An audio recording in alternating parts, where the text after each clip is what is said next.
الحمد لله رب العالمين والصلاة والسلام على سيد الأنبياء والمرسلين أما بعد فأعوذ بالله من الشيطان الرجيم بسم الله الرحمن الرحيم قال تبارك وتعالى في القرآن المجيد والفرقان الحميد يا أيها الذين آمنوا أطيعوا الله ورسوله وأطيعوا الرسول وأولي الأمر منكم وقال تبارك وتعالى وما أرسلنا من رسول إلا ليطاع بإذن الله صدق الله العظيم وصدق رسوله النبي الكريم۔ اولاً میں شکر گزار ہوں اپنے میزبان کا، جو بھی مینجمنٹ ہے کہ آپ نے چند کلمات کہنے کا موقع فراہم کیا، اور تمام اہل مجلس سے اور خصوصاً یہ ڈرون اڑانے والے بھائی سے میری گزارش کہ دوران بیان تھوڑا سا اب توقف کر لیں اور آداب مجلس علم کو ملحوظ رکھیں۔ سبھی جو بیٹھے ہوئے ہیں، اگر ہماری بہنیں بھی تشریف فرما ہیں تو وہ بھی تھوڑی دیر خاموشی اختیار فرما کر یکسوئی سے بیان سماعت فرمائیں۔ مجھے جو موضوع دیا گیا ہے وہ اطاعت رسول صلی اللہ علیہ وسلم کا ہے۔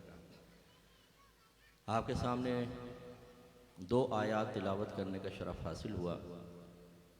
ایک میں تو اللہ تبارک و تعالی نے رسولوں کی آمد کے مقصد کو وصف اطاعت کے ساتھ، یعنی ہماری اطاعت کے ساتھ مقید کر دیا ہے۔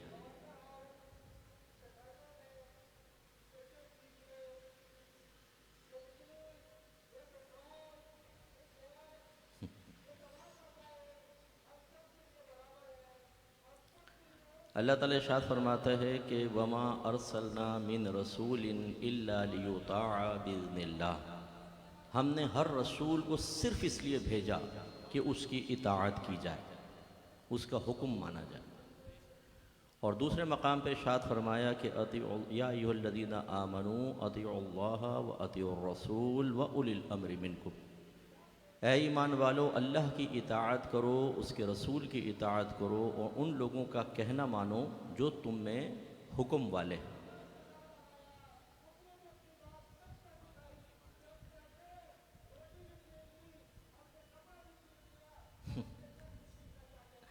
اب تو ہمارا سکون چھیننا چاہتا ہے بھائی، بیان کرنے دے۔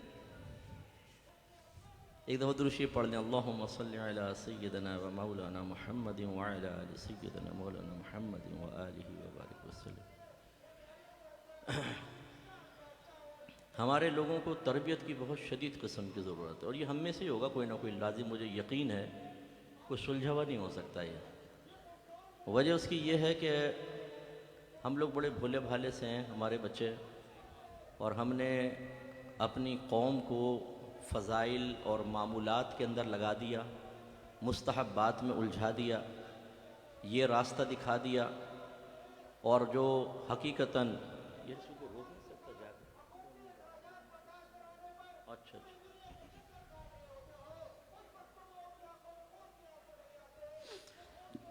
چلیں، یہ بہرحال ہم میں سے نہیں ہے، شاید سیاسی پارٹی کے کچھ لوگ ہیں، کوئی بات نہیں۔ تو خلاصہ کلام یہ ہے کہ اللہ تبارک و تعالیٰ نے واضح طور پہ فرمایا کہ ہم نے ہر رسول کو اس لیے بھیجا کہ اس کا حکم مانا جائے، اور دوسرے مقام پر اطاعت کا خاص طور پہ ذکر فرماتے ہوئے اولی الامر منکم کا بھی ذکر کیا کہ اللہ کی اطاعت کرو، اس کے رسول کی اطاعت کرو، اور ان کی جو تم میں حکم والے ہیں۔ تو اچھی طرح یہ سمجھ لیجئے کہ ایک لفظ آپ نے سنا ہوگا شریعت۔ شریعت کا مطلب ہوتا ہے تھیوری۔ اللہ تبارک و تعالیٰ نے جو کچھ قرآن عظیم میں بیان فرمایا، نبی کریم صلی اللہ علیہ وسلم نے اپنی زبان اقدس سے بیان کیا، اس کو شریعت کہتے ہیں۔ خاموش سنو بیٹا، خاموش۔ اور چونکہ اللہ تبارک و تعالیٰ نے اولی الامر منکم کا ذکر فرمایا کہ علماء کی بھی اطاعت کرو، یہ اولی الامر منکم سے مراد ہے حکم والے۔ اس میں حاکم اسلام بھی آئیں گے، اس میں مجتہدین ہیں، وہ علماء کرام جو اچھا علم رکھتے ہیں اور لوگوں کی تربیت کرتے ہیں، ان کو علم دین وغیرہ سکھاتے ہیں، وہ اس میں شامل ہوتے ہیں۔ تو اس کا مطلب یہ ہوا کہ جب قرآن نے فرما دیا کہ حکم والوں کی بھی اطاعت کرو، تو علماء کی اطاعت کرنا یہ اصل میں قرآن کے حکم پر عمل کرنا ہے، اور قرآن کیا ہے؟ شریعت ہے۔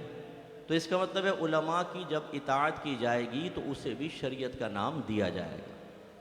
یہ میں اس لیے خاص طور پہ وضاحت کر رہا ہوں کہ ہماری بہنیں بعض اوقات کہتی ہیں جی نقاب کا حکم دے دیا علماء کرام نے، نہ قرآن میں ہے نہ حدیث میں ہے۔ ایسے ہمارے بہت سارے بھائی ہوتے ہیں کہتے ہیں قرآن حدیث میں دکھاؤ، یہ تو علماء نے فرمایا ہے۔ تو بھائی علماء کا فرمانا بھی سمجھ لیجئے، اگر وہ واقعی صحیح العقیدہ ہیں، صاحب علم ہیں، وہ شرعی احکام بیان کرنے کی اہلیت رکھتے ہیں، تو ان کا حکم گویا کہ اللہ کا حکم ہے، ان کی اطاعت گویا کہ اللہ کی ہی اطاعت۔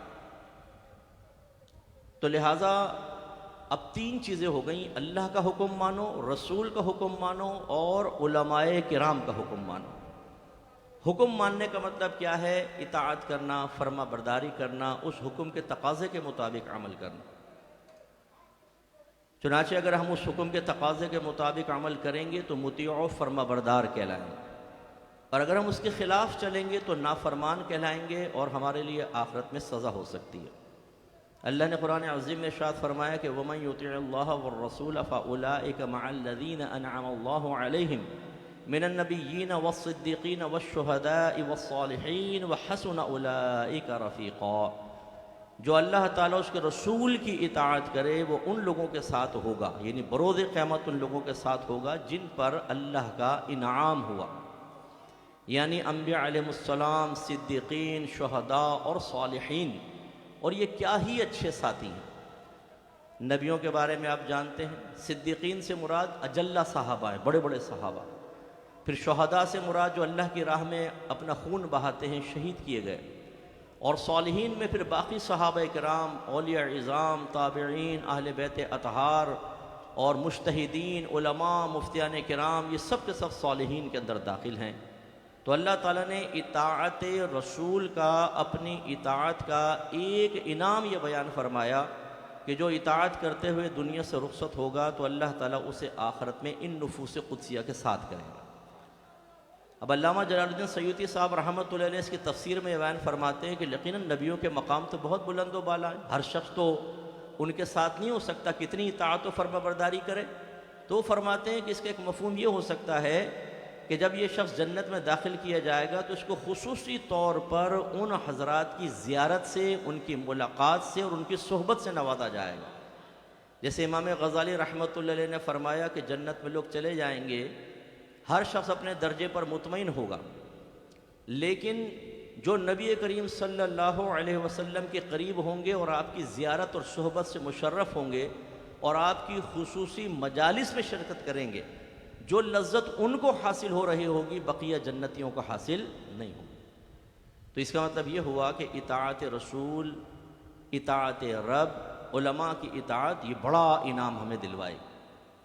اور اس کے برعکس نبی کریم صلی اللہ علیہ وسلم نے ارشاد فرمایا کل امتی یدخلون الجنت الا من ابا، میرا تمام امت، پوری امت جنت میں داخل کی جائے گی سوائے اس کے جس نے انکار کیا۔ صحابہ کرام نے پوچھا من یا ابا یا رسول اللہ، کون انکار کرے گا آپ کا؟ نبی کریم صلی اللہ علیہ وسلم نے ارشاد فرمایا کہ من اطاعنی دخل فی الجنہ، جو اطاعت کرے گا اللہ تعالیٰ اس کو جنت میں داخلہ عطا فرمائے گا۔ ومن عصانی فقد ابانی، ابائی فقد ابا، فقد ابا، اور جس نے میرا انکار کیا، جس نے میری نافرمانی کی، اس نے میرا گویا کہ انکار کیا۔ اس لیے میرے بچوں ذرا توجہ فرمائیے، خصوصاً جو اس ریکارڈنگ کی وساطت سے میرے سنی بچے ہمیں سنیں، میرے بھائی، میرے بیٹے، میرے بچے، میرے بزرگ سنیں۔ آج کل کا دور بڑا نازک دور چل رہا ہے۔ اس دور میں بڑی پری پلاننگ، اصل پلاننگ تو نفس و شیطان کی تھی، اعلی کار ہم بن گئے اور ہمیں بڑی ہی پلاننگ کے ساتھ اطاعت رب، اطاعت رسول اور اطاعت علماء سے دور کر دیا گیا۔ اس میں سب سے پہلا کردار معذرت کے ساتھ ہمارے بڑوں نے ادا کیا۔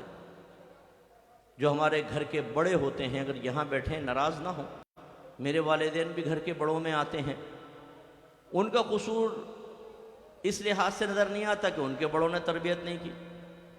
ہمارے گھروں کے اندر ماحول ایسے ہی رہا کہ جو ایک گھر کے سرپرست کی ذمہ داری تھی کہ وہ اپنے بیوی بچوں کو اللہ تعالیٰ اس کے رسول کی اطاعت کی جانب لے کر آئے، وہ اس سے غافل ہو گئی۔ آج شاید ہی ہمارے گھروں میں کوئی ایسے پیرنٹس ہوں جو شرعی لحاظ سے اپنے بچوں کی تربیت کرنا جانتے ہوں۔ تربیت کا مطلب کیا ہوتا ہے؟ تبلیغ الشیء الی کمالہ شیئا فشیئا، کسی شے کو درجہ کمال تک پہنچانا آہستہ آہستہ۔ اللہ تبارک و تعالیٰ نے گھر کے سرپرست پر ایک ذمہ داری عائد کی تھی۔ بٹھا دو، بیٹھ جاؤ، تھک جاؤ گے بیٹا، بیٹھ جاؤ، بیٹھ جا میرا بیٹا، بالکل آرام سے بیٹھ، کرسی لے لو۔ اللہ تعالیٰ نے گھر کے سرپرست پہ ایک ذمہ داری عائد کی تھی، اور یہ بھی حکم تھا اس کی اطاعت کرنی چاہیے تھی، لیکن بڑوں نے اطاعت نہیں کی تو یہ وائرس بچوں میں بھی، اولاد میں، نسلوں کے اندر منتقل ہوا۔ اللہ تعالیٰ نے فرمایا یا ایھا الذین آمنوا قوا انفسکم واہلیکم نارا وقودھا الناس والحجارہ، اے ایمان والو اپنے گھر والوں کو جہنم کی اس آگ سے بچاؤ، اپنے آپ کو اور اپنے گھر والوں کو جہنم کی اس آگ سے بچاؤ جس کا ایندھن آدمی اور پتھر ہے۔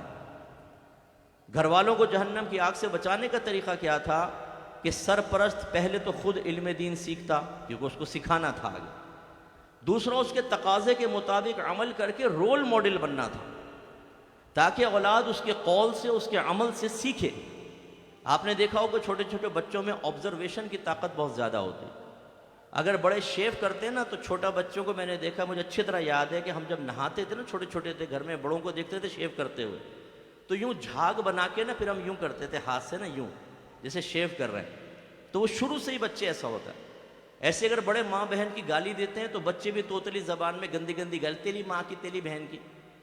اچھا ہمارے بھی سرپرست یہ نہیں کرتے کہ تھپڑ مارے، کمبخت کیا کر رہا ہے، کیونکہ ابا تو خود مجرم ہوتے ہیں، کہتے ہیں دیکھو وہ گالی دیکھ کیسے دیتا ہے، دیکھے بتا، دیکھے بتا، وہ بچہ اور گندی گالیاں دے رہا ہوتا ہے، خوش ہو رہے ہوتے ہیں۔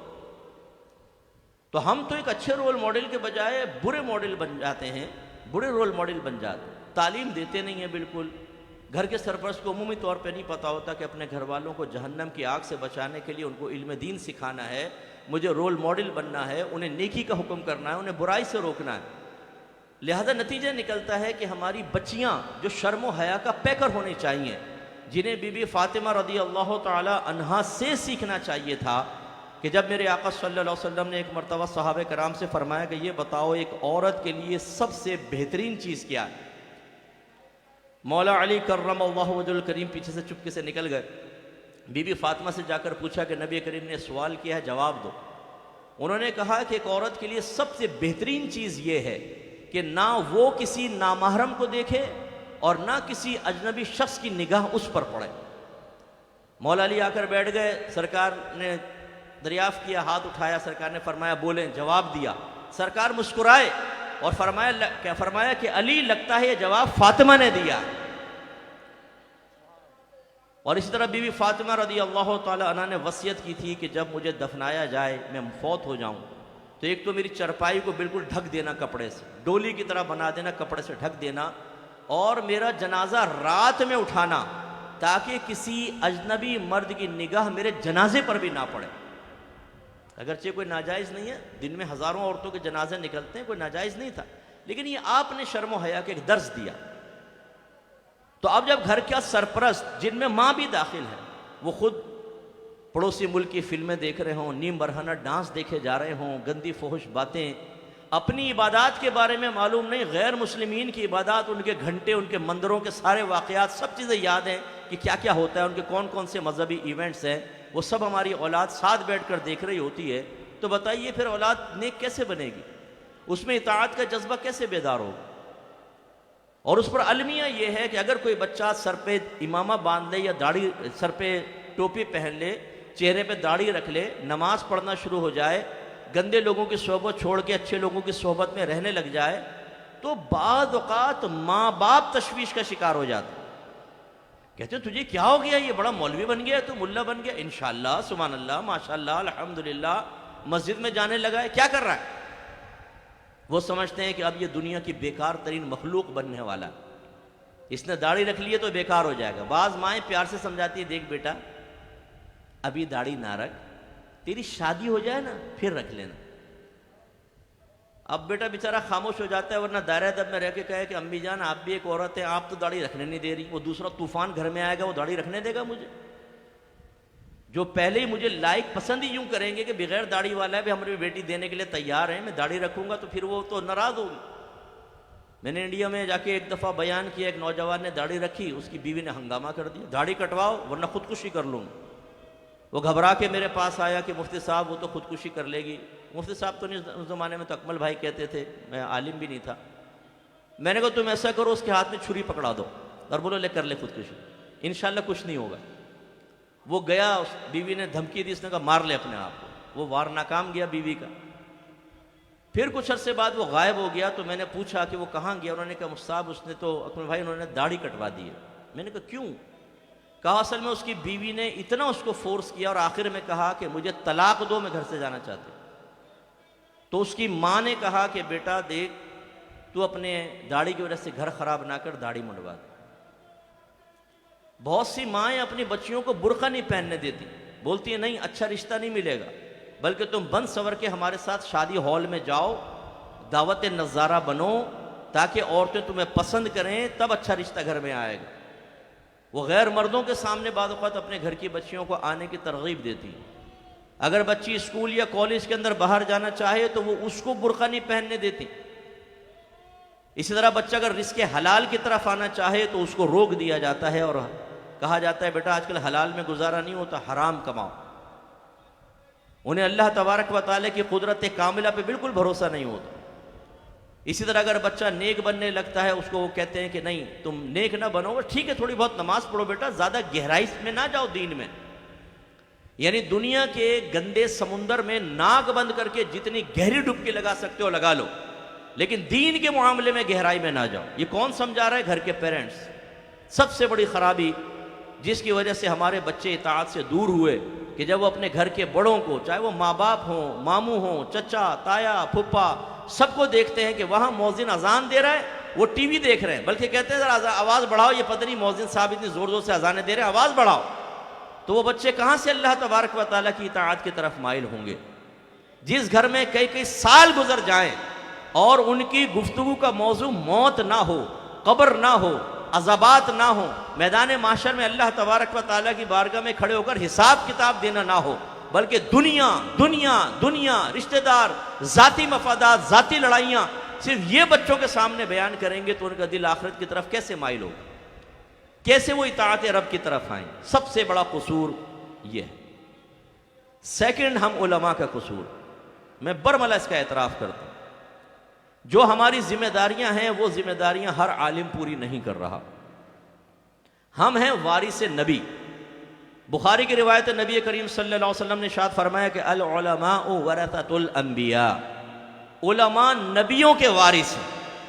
وارث وہ ہوتا ہے جو میراث لیتا ہے، وراثت جس کو ملتی ہے، اور نبیوں کی مادی میراث تقسیم نہیں ہوتی، ان کی علمی میراث تقسیم ہوتی ہے۔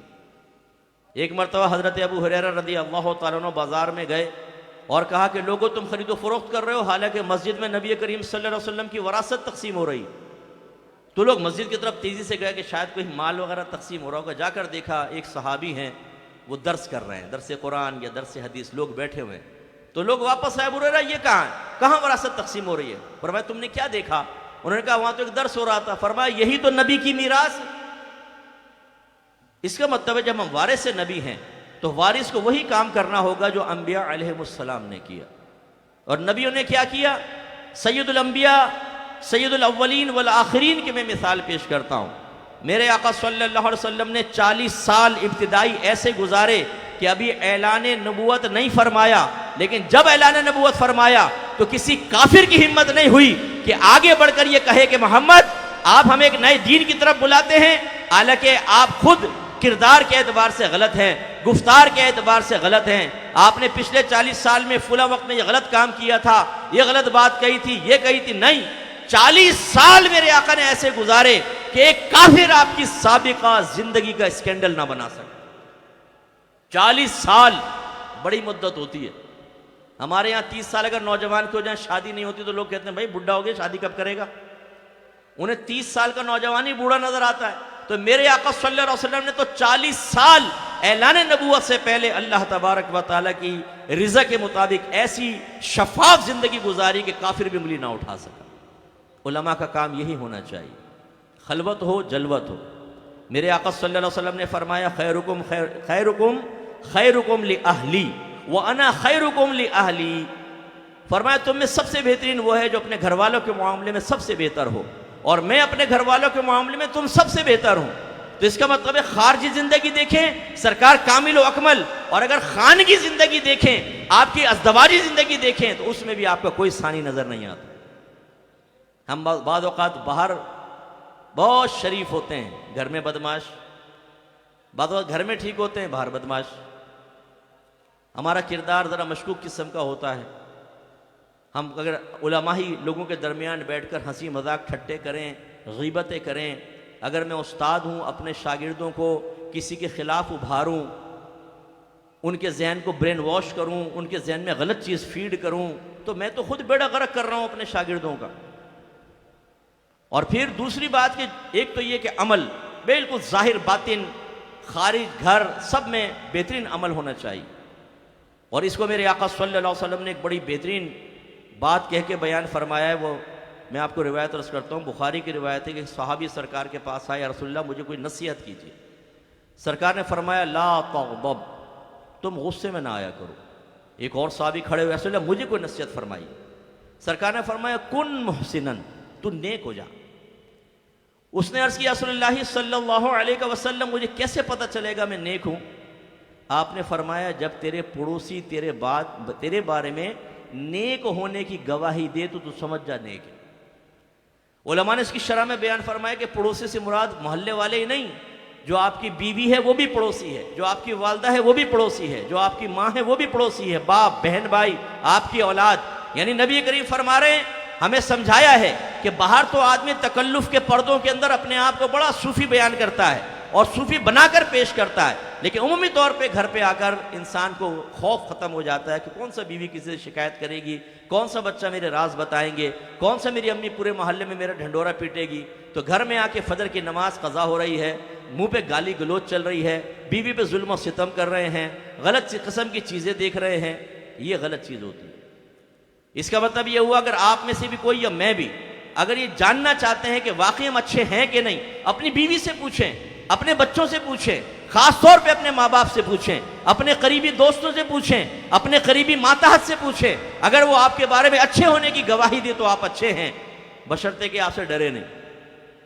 پہلے یہ غصے میں دیکھ کے میں کیسا ہوں بھائی گھورا بھی نہیں، آپ سے اچھا تو کوئی ہے ہی نہیں۔ پوری دنیا میں سب سے کامیاب اور بہترین ترین شوہر تو آپ ہی ہیں۔ دل میں کہتی ہے کمبخت سے شادی ہو گئی، مروا دیا میرے ماں باپ نے۔ تو یہ نہیں کہ غصہ کر کے روب میں دبا کر دیانتداری سے کوشچن کریں اور ان کو بولنے کی اجازت دیں۔ اگر وہ آپ کے بارے میں اچھا ہونے کی گواہی دیں تو بس پھر آپ اچھے ہیں، اور اگر نہیں ہے تو نہیں ہے۔ تو علماء کے لیے بہت ضروری ہے کہ وہ اپنا کردار چاہے جلوت میں خلوت میں وہ سیٹ کر کے رکھیں۔ میں نام نہیں لیتا ہوں، ایک بڑی مشہور شخصیت ہے پاکستان کی، بہت مشہور شخصیت۔ جب میں نیا کیو ٹی وی پہ معروف ہوا تو میں ان سے ملنے کے لیے گیا، تو وہ علماء کی ایک مثال پیش کرنے لگے۔ میں اس سے متفق ہوں یا نہیں میں اس کا نہیں کہتا ہوں، ان کے قول آپ کو نقل کر رہا ہوں۔ اچھا آپ کہیں گے، اور شاید کوئی عالم جو تشریف فرما ہوں گے کہ یار عوام کے اندر بیٹھ کے علماء کے بارے میں ایسا، یہ میں اس لیے کر رہا ہوں کہ شاید کوئی میری بات سن کر شاید اپنا احتساب کرے اور اپنے آپ کو بچائے۔ ہم علماء بھی اصلاح کے لائق ہیں۔ اگر میں عالم مفتی ہوں آپ کو بیان کر رہا ہوں اور یہ سمجھوں کہ اصلاح میرے لیے نہیں، آپ کے لیے نہیں ہے، آپ کے لیے ہے میرے لیے نہیں ہے، تو میں سب سے بڑا نکما اور قصوروار ہوں۔ جب حضرت عمر فاروق جیسی ہستی یہ فرمائیں امیر المومنین بننے کے بعد کہ تم میں سے جو میرے عیب کی نشاندہی کرے گا اللہ تعالیٰ اس پر رحمت نازل فرما، اتنی عاجزی انکساری، تو پھر ہمیں تو اپنا احتساب زیادہ کرنا چاہیے۔ تو عالم صاحب نے فرمایا کہ علماء کی مثال ایسی ہو گئی ہے کہ دور سے کوئی دیکھے تو کہے بہت اچھے ہیں، لیکن جب ذرا قریب آئے تو کہے کہ نہیں ویسے نہیں ہے جیسے پہلے سوچا تھا، تھوڑا کم ہی ہے، اور جب صحبت میں بیٹھے تو کہے یہ تو ہم سے بھی کہے گزرے۔ میں یہ ان علماء کے بارے میں کہہ رہا ہوں، ہر عالم کے بارے میں نہیں۔ اچھے علماء اگر ختم ہو جائیں تو یہ معاشرہ ختم ہو جائے گا، تباہ ہو جائے گا۔ لیکن ان علماء کے بارے میں جب بیٹھتے ہیں 3 آدمی چوتھے کی غیبت کرتے ہیں، لیگ پولنگ کرتے ہیں، ادارہ جوائن کیا ہوا ہے محتمیم کی برائیاں کر رہے ہیں، بچوں کی برین واشنگ کر رہے ہیں، اپنے گروپ بنا رہے ہیں۔ یہ نہیں دیکھ رہے کہ آپ اسٹیج پر بیٹھ کر دوسرے عالم کی نام لے کر مذمت کر رہے ہیں، اس سے عوام کے اوپر کیا اثر پڑے گا؟ نہیں، ان کے ذاتی مفادات پورے ہونے چاہیے۔ تقریر کا ایک بڑا حصہ کسی سنی کی مذمت میں ہو جائے، وقت پورا ہو جائے گا، کوئی بات نہیں۔ بیڑا غرق ہو جائے عوام الناس کا، کوئی بات نہیں۔ ایک عالم دوسرے عالم کی ٹانگیں کھینچنے میں لگا ہوا ہے، اتحاد و اتفاق پارا پارا ہو گیا ہے، نتیجہ وہی نکلے گا کہ عوام پھر بدزن ہو جاتی ہے، ٹکڑیوں میں بڑھ جاتی ہے۔ بعض لوگ میری اس بات سے بہت غصے ہوتے ہیں، لیکن میں کہوں گا، ضرور کہوں گا کہ بعض اوقات علماء آپس میں لڑ کر اتنی بڑی بات نہیں ہوتی، لیکن انانیت کا مسئلہ بنا کر وہ ایک دوسرے سے علیحدہ ہو جاتے ہیں اور اپنے ماننے والوں کے دلوں میں ایک دوسرے کی نفرتیں ڈالتے ہیں اور پھر دنیا سے رخصت ہو جاتے ہیں، اور بعد والے ایک دوسرے کی شکل دیکھنے کے لیے تیار نہیں ہوتے۔ ایک سنی سامنے سے آ رہا ہوتا ہے، یہ دوسرے آستانے کا ہے، یہ دوسری تنظیم کا ہے، یہ دوسرے ادارے کا ہے، ایک منہ پھیر کے یہاں نکل جاتا ہے، یہاں نکل جاتا ہے۔ یہ نفرت کس نے ڈالی ہے؟ یہ ناعاقبت اندیش اہل علم نے ڈالی ہے، جو عوام الناس کو اپنے ذاتی مفادات کے لیے ڈھال بنا کر دوسرے علماء کے سامنے کھڑا کر کے ان کی آخرت کی بربادی کا سامان کرتے ہیں، اور یہ نہیں سوچتے کہ میدان محشر میں اللہ تعالیٰ کھڑا کر کے آپ سے بھی پوچھے گا۔ تو ایسے لوگوں کے بارے میں کہہ رہا ہوں جو اس میں انوالو ہیں۔ برا وہی مانے گا، چور کی داڑھی میں تنکا جس کا ہوتا ہے وہی کرے گا۔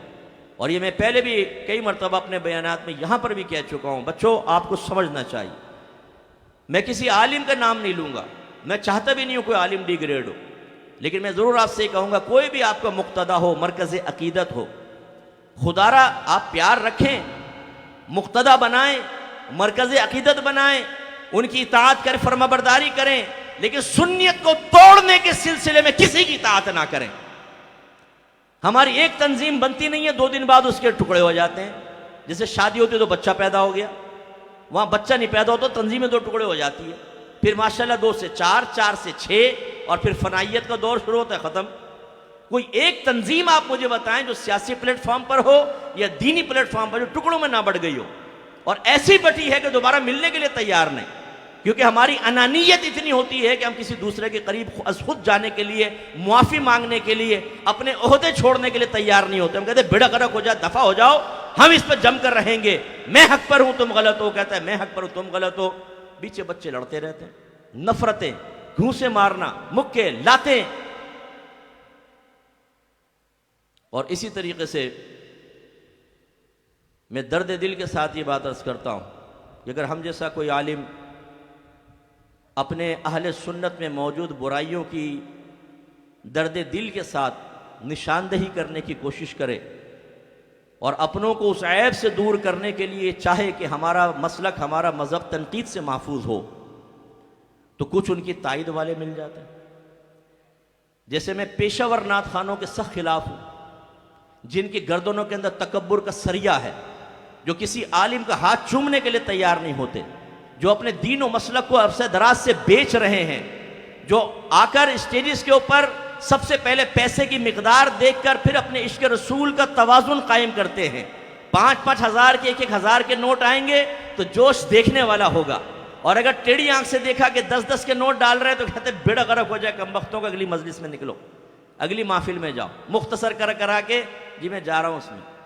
سامنے اگر سیٹ بیٹھے ہیں، وڈیرے بیٹھے ہیں، چودھری صاحب بیٹھے ہیں، تو 2 شعر چودھری صاحب کی پسند کے، حضرت کے 2 شعر، حضرت کے 2 شعر، کیونکہ ہر 2 شعر کے اوپر 20-25 ہزار تو آنے ہی آنے ہیں۔ شاید ہی آپ نے دیکھا ہو کوئی کہے کہ اس ٹھیلے والے کی پسند کے 2 شعر، یہ مکئی والے کی فرمائش پہ 2 شعر، یہ گولا گنڈا بیچنے والے کی فرمائش پہ 2 شعر، یہ بیچارہ جو فٹ پاتھ پہ بیٹھ کے مسواک بیچ رہا ہے اس کی فرمائش پہ 2 شعر ہیں۔ یہ تو بیکار قسم کی مخلوق ہے، ان کو دفع کرو، یہاں سے نکالو، 5 روپے بھی نہیں دے سکتے۔ اور یہ آپ بھی اس کے قصوروار ہیں، اس لیے کہ آپ ان آرٹسٹوں کو دیکھنے کے لیے آتے ہیں، آپ نبی کریم صلی اللہ علیہ وسلم کے لیے حقیقتاً نہیں آتے ہیں۔ ناراض مت ہوئیے گا، لیکن یہ حقیقت ہے، میں ثابت کر کے بتاتا ہوں، بالکل گراؤنڈ ریئلٹیز پہ کلام کروں گا۔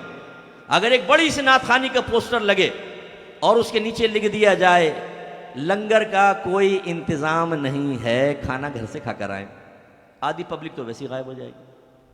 اور ہم ڈھونڈتے ہیں کوئی بڑا نعت خوان ہے کہ نہیں ہے. جب کوئی نام نظر نہیں آتا تو ذکر رسول کی کوئی اہمیت نہیں ہے ہماری نگاہوں میں.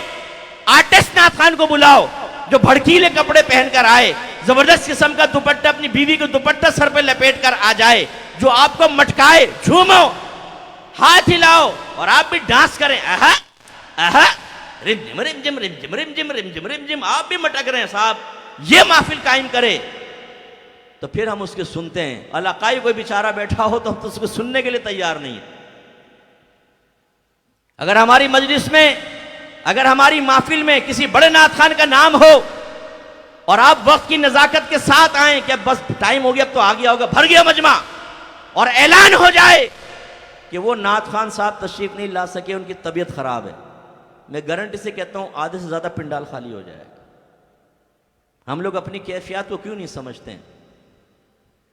یہ ہمارا عشق رسول ہے کہ نبی کریم کا اب ذکر سننے کا موڈ نہیں ہو رہا, کیونکہ آرٹسٹ نعت خوان نہیں آیا, بھڑکیلے والا نہیں آیا, رم جم کرنے والا نہیں آیا, میں منگتا کرنے والا نہیں آیا, جو آل بیت اطہار کا نام لے لے کے آپ کی جیبیں خالی کرائے, مولا علی کا نام لے کر آپ کے جذبات سے کھیلے اور آپ کی جیبیں خالی کرائے, وہ ہمیں پسند آتا ہے اور اس کے لیے ہم آتے ہیں. آزما کر دیکھنا, کال کیجئے گا ذرا کسی بڑے نعت خوان کو. پہلی بات تو یہ کہ خود نہیں اٹھائے گا, اس کا بچہ جمہورہ اسسٹنٹ اٹھائے گا. اور ایسے نعت خوان کو کیجئے گا جو کہتا ہے خدا کی قسم میں ایک پیسہ بھی نہیں لیتا, اور واقعی وہ ایک پیسہ بھی طلب نہیں کرتا, وہ نہیں کرتا. جیسے ہمارے پولیٹیشین کہتے ہیں نا کہ خدا کی قسم میں نے ایک پیسے کی بھی کرپشن نہیں کی, بالکل ٹھیک ہے, ایک پیسے کی نہیں کی, کروڑوں کی. تو یہ بھی ایسے ہوتے ہیں کہ میں کبھی ایک پائی طلب نہیں کرتا ہوں. ہاں آپ نہیں کرتے, جو بچہ جمہورہ بٹھایا ہوا ہے فون کے پیچھے وہ کرتا ہے. آپ فون کیجئے گا, بچہ جمہورہ اٹھائے گا, آپ کہیں جی ان کی نعت خوانی رکھوانی ہے, وہ کہے گا کہاں, بولو گلی کے ایک چھوٹے سے کونے کے اندر. وہ کہے گا بھاگ جائیں سے دفع ہو جا, تم ذکر الہی کرانے کے قابل نہیں ہو, کیونکہ جب تک ایک بڑے گراؤنڈ میں, جب تک ایک بڑی مسجد میں ایکو ساؤنڈ کے ساتھ نہیں ہوگا تو پھر تو ذکر رسول کا مزہ بھی نہیں ہے, ثواب بھی نہیں ہوگا. یعنی ان کے نزدیک شاید سوچیے, اگر آپ کہہ کر دیکھیے گا کہ وہ ایکو ساؤنڈ وغیرہ نہیں ہے, وہ مسجد کے اسپیکر لگائے ہیں, اس میں آواز بھی آتی چوں, بیچ میں ایسے چوں چاں بھی ہو جاتی ہے, تو ان صاحب کو بھیج دیں, یہ ان کی عزت کے خلاف ہے کہ نہیں. اچھا چلیں آپ کہیں بڑا ایکو ساؤنڈ ہوگا, سب کچھ ہوگا, لیکن مسئلہ یہ ہے کہ خرچ بہت زیادہ ہو گیا ہے. انہیں ہم صرف پانی پوڑی کھلا دیں گے یہاں پر, یا گول گپے 4-5 منگائے ہوئے ہیں, اس کے علاوہ ہم کوئی پیسہ نہیں دے سکتے. پھر دیکھیں آپ کی عزت افزائی کتنی خوبصورت انداز سے ہوتی ہے. میں نے ایک نعت خوان کو فون کیا, اس کے اسسٹنٹ نے اٹھایا, میں نے شو نہیں کیا اپنے آپ کو, میں نے کہا کہ فلاں ہیں, آپ کو کیا کام ہے, بڑا روڈلی اس نے پوچھا. میں نے کہا وہ ذرا نعت خوانی رکھوانی تو اس کے لیے بات کرنی. ہاں مجھ سے آپ بات کریں, بولیں. میں نے کہا کیا وہ کچھ پیسے وغیرہ لیں گے؟ آپ کو نہیں پتہ ہے کہ نعت خوان کی کوئی آپ کو اہمیت کا نہیں پتہ, اس کی عظمت کا اندازہ نہیں ہے آپ کو, کیا اس کی خدمت کرنی چاہیے کیا نہیں. میں نے کہا بھائی مجھے تو نہیں پتہ, میں یہ معرفت تامہ حاصل نہیں ہے مجھے اس سلسلے میں. کہنے لگا آپ ہیں کون یہ بتائیں. میں نے کہا بھائی مجھے مفتی محمد اکمل کہتے ہیں. ایک دم پھڑک گیا, اور مفتی صاحب معذرت چاہتا, میں نے آپ کو پہچانا نہیں تھا. اس کا مطلب ہے کہ اگر تم پہچان لیتے تمہارا لہجہ کچھ اور ہوتا, تم نے نہیں پہچانا, کوئی عام آدمی ہوتا تو تم اس کی عزت اتار کے ہاتھ پہ رکھ دیتے. تم سوداگر ہو یا نبی کریم صلی اللہ علیہ وسلم کی شان بیان کرنے والے ہو. تو اب جب ہم ایسے پیشہ وروں کے خلاف بولتے ہیں, آپ یقین کریں ایک یو کے اندر مشہور نعت خوان ہے, نام نہیں لیتا ہوں, وہ آیا محفل کے اندر, پہلا سوال یہ کیا مجھے پیسے کتنے ملیں گے, اور طے کیا کہ پیسے مجھے کچھ دو اور باقی جو وہاں پر لٹائیں گے لوگ تو وہ میرے ہوں گے. انہوں نے کچھ کم بتائے, ناراض ہو گیا, نہیں یہ نہیں, میں چلا جاؤں گا محفل سے. یہ وہاں محفل بنی ہوئی ہے اور وہاں وہ تڑیاں لگا رہا ہے, دھمکیاں کہ میں چلا جاؤں. انہوں نے پوچھا تو کتنا چاہتا ہے؟ بھائی اتنا مجھے پاؤنڈ دو. تب جو مجھے بتایا گیا میزبان نے اتنے پاؤنڈ ہاتھ پہ رکھے اور 2 گندی گالیاں دی اس کو, اور کہا کہ دفع ہو جائے یہاں سے, نکل جائے. تو اسی لیے آیا تھا نا, نکل جائے یہاں سے. اس کو دفع کر دیا اس کو. لیکن بغیرت اتنا تھا وہ کہ اگر غیرت مند ہوتا بولتا جب میں نے پڑھی نہیں رکھو, وہ بھی رکھ کے نکل گیا. یہ آپ کے مسلک کو تباہ کرنے والے لوگ ہیں. ان کا کام ہی ہوگا آپ کے پاس آ کے سیدھا آپ کو جنت تک پہنچائیں گے. وہ جیسے مفتی منیر الرحمان صاحب ایک محفل میں پہنچے, میں بھی وہاں بیٹھا تھا, نعت خوان نے پہنچایا ہوا تھا بہت اونچا, تو حضرت نے جائے مائک سنبھالا, فرمایا بھئی آپ 7ویں آسمان پر تھے, برائے مہربانی میرا بیان سننے کے لیے زمین پہ تشریف لے آئیں. لیکن آپ یہ دیکھیں یہ آپ ہی لوگ ہیں کہ اگر درس قرآن درس حدیث کے لیے مسجد میں بلایا جائے تو 10 آدمی بیٹھے گا، لیکن یہ پیشہ ور نعت خوان آ جائیں تو پوری مسجد آپ بھر دیں گے۔ یہ حوصلہ افزائی کرنے والے بھی تو آپ لوگ ہیں نا۔ تو بہرحال جو میں سمجھا رہا ہوں کہ ہم جیسے آدمی کوئی کرے تو ایسے علماء پیدا ہو جاتے ہیں جو ان کی حوصلہ افزائی کرتے ہیں۔ یعنی ایک عالم صاحب کا مجھے بتایا گیا کہ انہوں نے کسی انٹرویو میں کہا ایک نعت خوان کا نام لے کے کہ میں اس کے قدموں کی خاک کے برابر بھی نہیں۔ کون کہہ رہا ہے؟ عالم دین۔ اور جس وجہ سے انہوں نے ذکر کیا، خدا کی قسم وہ میں وجہ سے نہیں بتا رہا ہوں کہ آپ کا ذہن فوراً وہاں تک چلا جائے گا، تو میں نہیں چاہتا ہوں کہ نام لے کے کسی کے مذمت کروں، لیکن میں آپ کو سمجھا رہا ہوں، غور کریں۔ یہ علماء کا کام ہے۔ ایک عالم وارث نبی ہوتا ہے۔ یہ 50 نعت خوان ایک مقام پر ہو جائیں، میں کہتا ہوں 1 لاکھ ہو جائیں، اس کے قدموں کی جو خاک ہے نا، خاک کے برابر میں نہیں ہو سکتے۔ قسم کھا کے کہہ سکتا ہوں، اس لیے کہ میں نہیں کہہ رہا ہوں، یہ آپ کے نبی نے فرمایا۔ سرکار سے جب صحابہ کرام نے کویسچن کیا، یا رسول اللہ بنی اسرائیل میں 2 اشخاص تھے، ایک عابد تھا، دن میں روزے رکھتا، رات کو اٹھ کے نمازیں پڑھتا تھا، اور دوسرا عالم دین تھا، صرف فرائض پورے کرتا اور پھر لوگوں کو دین سکھاتا تھا، ان میں افضل کون ہے؟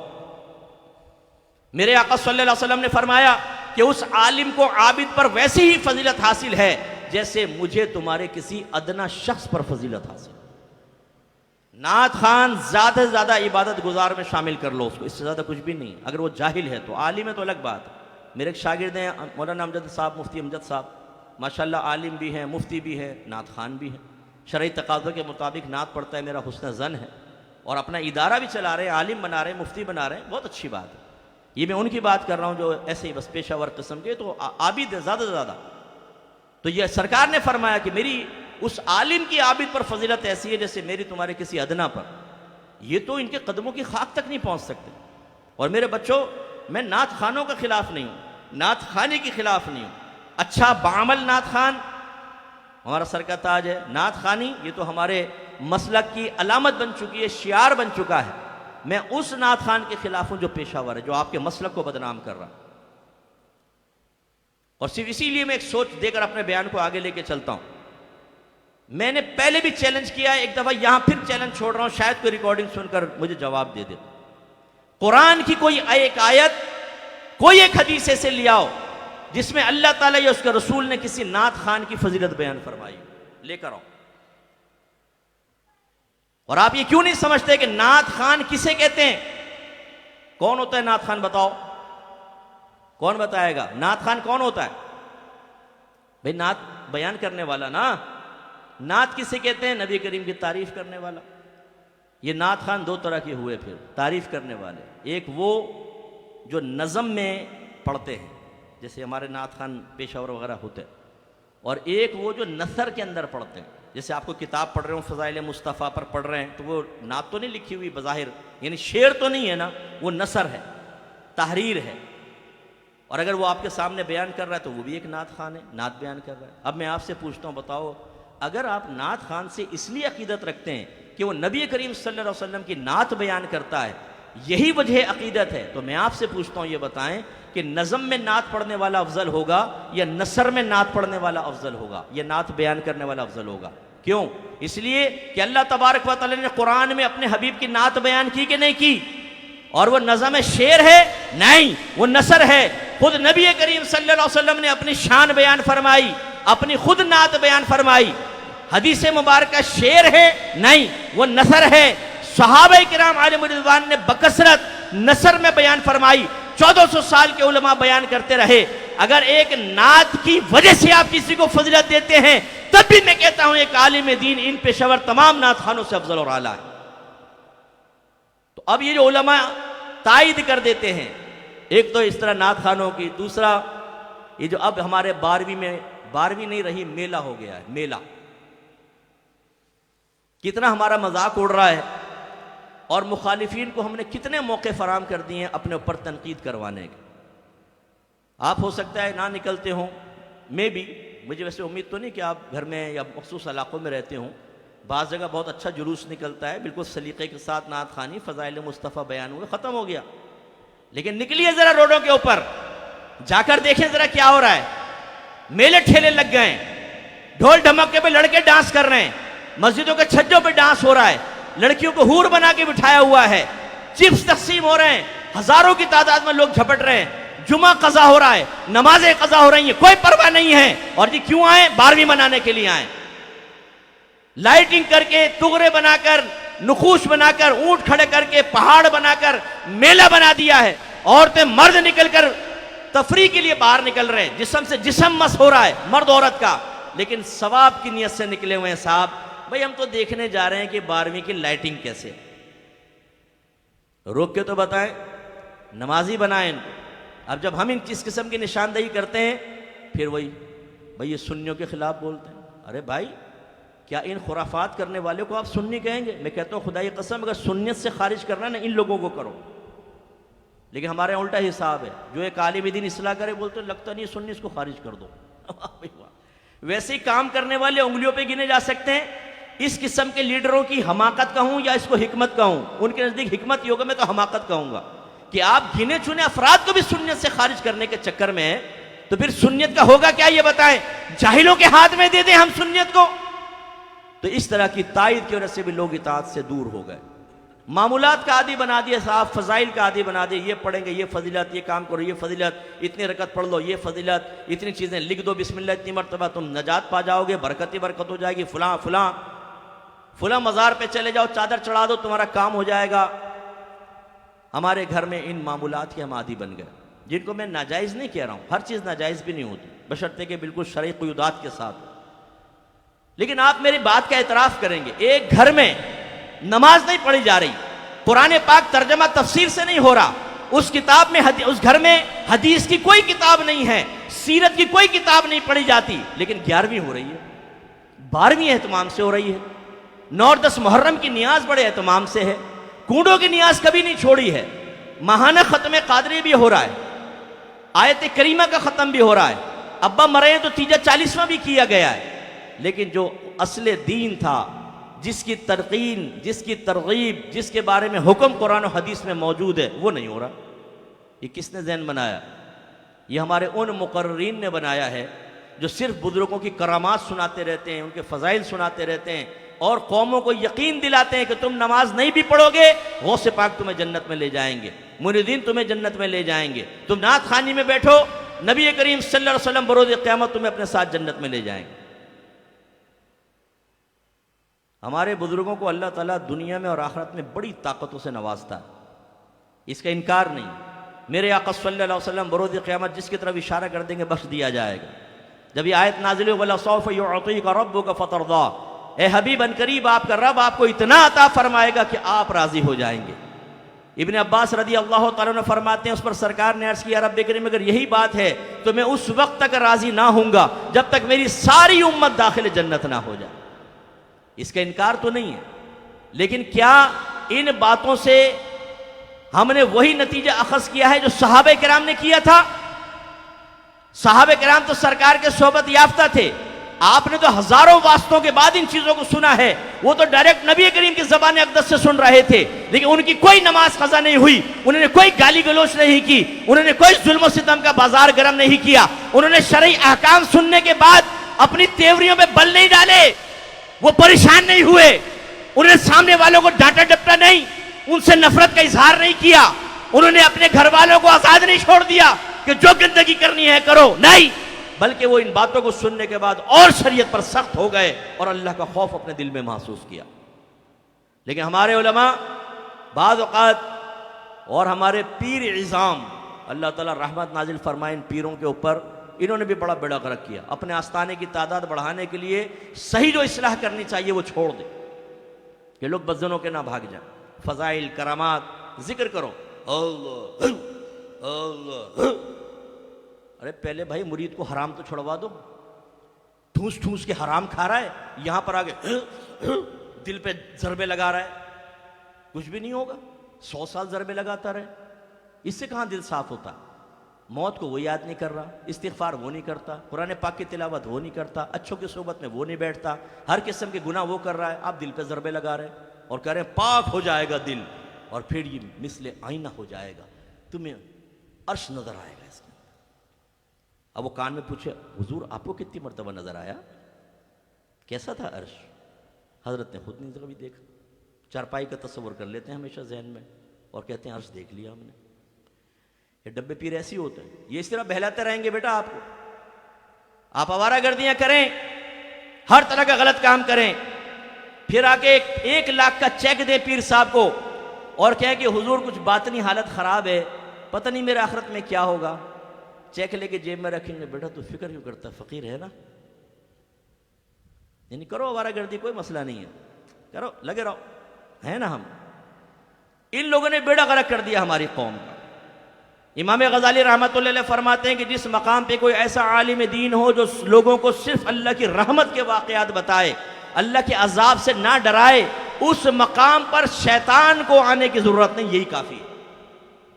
دیکھا آپ نے, اللہ ان مشائخ پہ ہزار رحمت نازل فرمائے جو بغیر لومت لائم کے خوف کے, کسی ملامت کرنے والے کے ملامت کے خوف کے بغیر اپنے مریدین کی صحیح اصلاح کرتے ہیں. اور اللہ ان علماء پہ رحمت نازل فرمائے بشمول مفتی منیب الرحمان صاحب کے, کہ میں تو ان کو اس معاملے میں اپنا استاد ہی مانتا ہوں. حالانکہ میں نے کتاب ان سے کوئی نہیں پڑھی ہے, لیکن جس ہمت اور جرأت کے ساتھ آج نہیں وہ سالوں سے لگے ہوئے ہیں اس معاشرے کی برائی کو ختم کرنے کے لیے بیانات کے ذریعے, وہ بیچارے کوشش کر رہے ہیں, کوئی نہ سنے تو نہ سنے. حضرت نوح علیہ السلام نے 950 سال تبلیغ کی تھی اور ان کی قوم نے نہیں سنا, تو ٹھیک ہے, پھر ان کا قصور تھا نا. لیکن ان جیسے علماء جو قوم کے سامنے اپنے بچوں سے پیار اور محبت رکھتے ہوئے آپ کی آخرت کی فکر میں اپنے دل کو جلاتے ہیں, اللہ ان پر اپنی رحمت نازل فرمائے. تو دوسرا ہمارا جو بڑا مسئلہ ہوا, ایک سرپرست گئے, دوسرا یہ نعت خانوں نے بیڑا غرق کیا, تیسرا ہمارے طبقہ علماء نے کیا کہ ان کے بیانات اس طرح کے نہ رہے کہ کرنٹ ایشوز کے اوپر کلام ہوتا, بچے چیلنجز کا سامنا کرنے کے لیے تیار ہوتے, علم دین کی طرف مائل ہوتے. جو آج سوشل میڈیا پر ہمارے مذہب اہل سنت پر حملے ہو رہے ہیں, ان کے جواب دینے کی صلاحیت رکھتے, کم از کم اپنا مذہب اور مسلک تو کسی کے سامنے بیان کر سکتے. نہیں, جمعے کے بیان میں آئے تو وہی یہاں سے پکڑا وہاں سے پکڑا, ٹائم پورا کیا, غائب. کوئی سیکھنے کو نہیں ملتا. 20-20 سال لوگ اماموں کے سامنے بیٹھے رہتے ہیں, خطبہ حضرات کے, ایک چیز سیکھنے کو نہیں ملتی. یہاں سے پکڑا وہاں سے پکڑا. ہر ایک کی بات نہیں کر رہا ہوں, لیکن جو آوا کا آوا بگڑا ہوا ہے, مجھے پتا ہے کہ کیا کچھ ہوتا ہے ہماری مسجدوں کے اندر. اسی لیے ہمارے بچے شروع میں مسجدوں میں آتے ہی نہیں ہیں, یہ آخری ٹائم میں پہنچتے ہیں. بالکل جب کھڑ کھڑ کھڑ کی آوازیں سنتے ہیں نا گھر میں کہ اب مائک خطبے کے لیے لگایا جا رہا ہے, تو یہ بھاگ بھاگ کے جمعے میں پہنچ جاتے ہیں, اور اسی لیے سب سے پہلے یہ راہ فرار اختیار کرتے ہیں. پیچھے بیٹھو تاکہ نکلنے میں آسانی, جوتی پکڑی بھاگ گئے. تو یہ معاشرے کا بیڑا غرق تو ہونا ہی ہونا, اسی لیے ہم اطاعت سے دور ہیں. اسی طریقے سے ہماری بری صحبتوں نے ہمیں اللہ تعالیٰ کی اور رسول کی اطاعت سے دور کر دیا. میں نے کتنے بچوں کو دیکھا کہ وہ نمازی بنے, اچھے لوگوں کی صحبت میں بیٹھنے لگے, داڑھی رکھی, لیکن پھر گندے دوستوں کے ساتھ بیٹھنے لگ گئے. اب یہ اللہ تبارک و تعالیٰ کی حکمت کے میں قربان جاؤں کہ اللہ تعالیٰ نے بڑی آزمائش رکھی ہے کہ ایک نیک آدمی ہو, نمازی ہو, پرہیزگار ہو, متقی ہو, بعض اوقات اس کا اتنا اثر قبول نہیں کیا جا رہا ہوتا جتنا ایک چرسی موالی اور لڑکی بازی کرنے والے کا اثر لوگ قبول کر لیتے. تو کتنے بچے ایسے ہیں جو ان کے ساتھ بیٹھے تو ان کا بھی بیڑا غرق ہو گیا. نمازی تھے بے نمازی ہو گئے, داڑھی صاف ہو گئی, لڑکیوں کے پیچھے بھاگ رہے, اور مشن بنا کے کام کرتے ہیں. بعض ہر محلے میں, ہر اسکول میں, ہر کالج میں, ہر یونیورسٹی کے اندر کچھ ایسے گندے ذہن والوں کا گروپ ہوتا ہے جو ہر شریف بچے کو بدماش بنانے کی کوشش کرتے ہیں. اسے گندی تصویریں دیں گے, گندا مواد دیں گے, گندے لنک فراہم کریں گے, پورن ویب سائٹس کے, آڈیوز کے, ویڈیوز کے, یہ دیکھ, اور اس کے ذہن کو گندگی سے بھر دیں گے. اور پھر وہ نوجوان کسی نہ کسی گندی غلیظ عادت میں مبتلا ہو کے اپنے آپ کو تباہ کر رہا ہوتا ہے, اور یہ ان کا مشن ہے. اب یہ ہمارے گروپ کا ہو گیا. تو جب ایسی صورتحال ہوگی کہ نفسانی خواہشات کے پیچھے لگا دیا جائے گا, کسی کو سگریٹ پلائی, کسی کو چرس پلایا, کسی کو لڑکی بازی کے اندر لگا دیا, کہا کہ تو فکر مت کر, میرے ساتھ بیٹھ, فیس بک پر میں تجھے بتاتا ہوں کہ کسی اجنبی عورت کو اپنی بھابھی کیسے بناتے ہیں. بیٹھ گئے صاحب, اب سکھا رہا ہے وہ جال ڈالنا, کیسے لڑکیوں کو پھنساتے ہیں, کیسے کسی کی بیوی کو پھنسایا جاتا ہے, اس کے شوہر کیسے بدزن کیا جاتا ہے. وہ بیٹھے ہوئے نوجوان سیکھ رہے ہیں. پھر اسے کہتے ہیں جا پریکٹیکل کر, اب تو اچھا طرح ماہر ہو چکا ہے.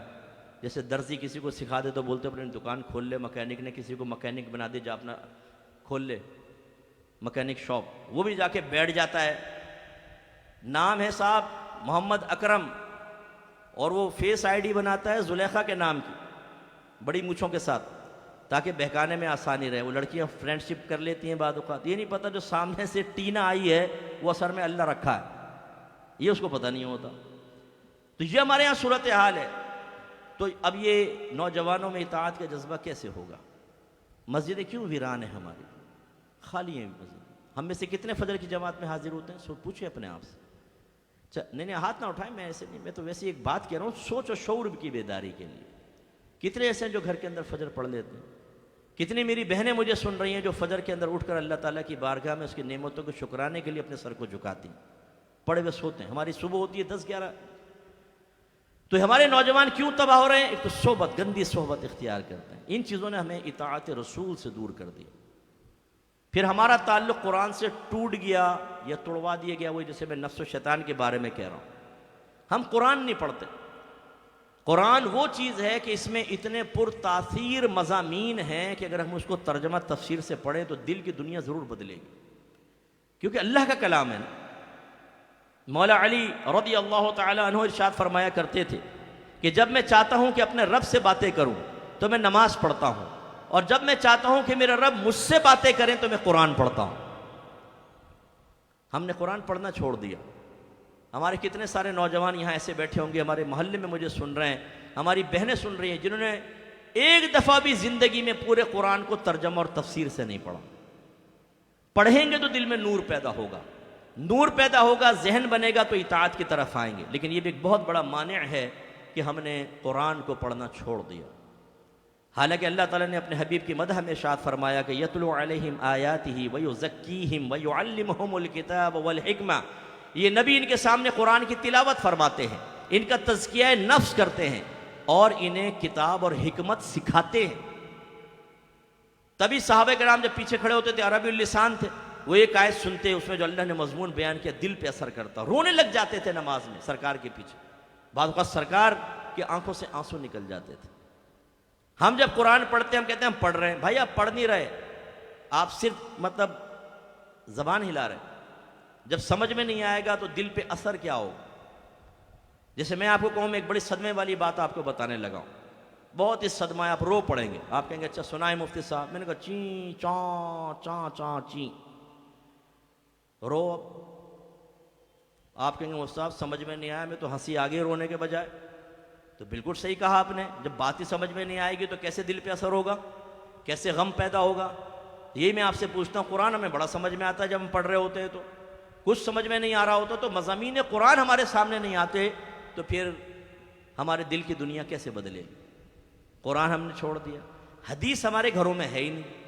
عجیب محبوبیت ہے کہ اگر کسی کو معاذ اللہ لڑکے کو لڑکی سے پیار ہو جائے، لڑکی کو لڑکے سے عشق ہو جائے، عشق مجازی شیطانی چکر، اور اس کا میسیج آ جائے، ابھی بیان میں آ جائے نا، نوٹیفیکیشن ٹنگ آواز آئے، ٹیڑھی آنکھ سے دیکھا، اوئی زلیخا، ایک لمحہ نہیں لگائے گا، فوراً کھولے گا، مفتی صاحب آپ لگے رہو میں ادھر دیکھ لوں.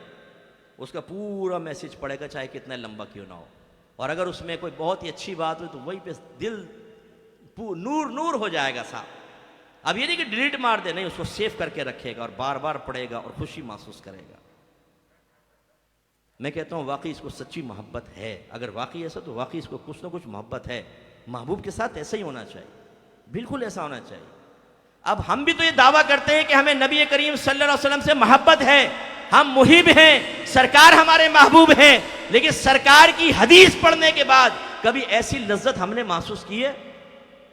کبھی ایسا پیار محسوس کیا ہے؟ کبھی اتنے استغراق کے عالم میں اتنی توجہ کے ساتھ ہم نے حدیث کو پڑھا ہے؟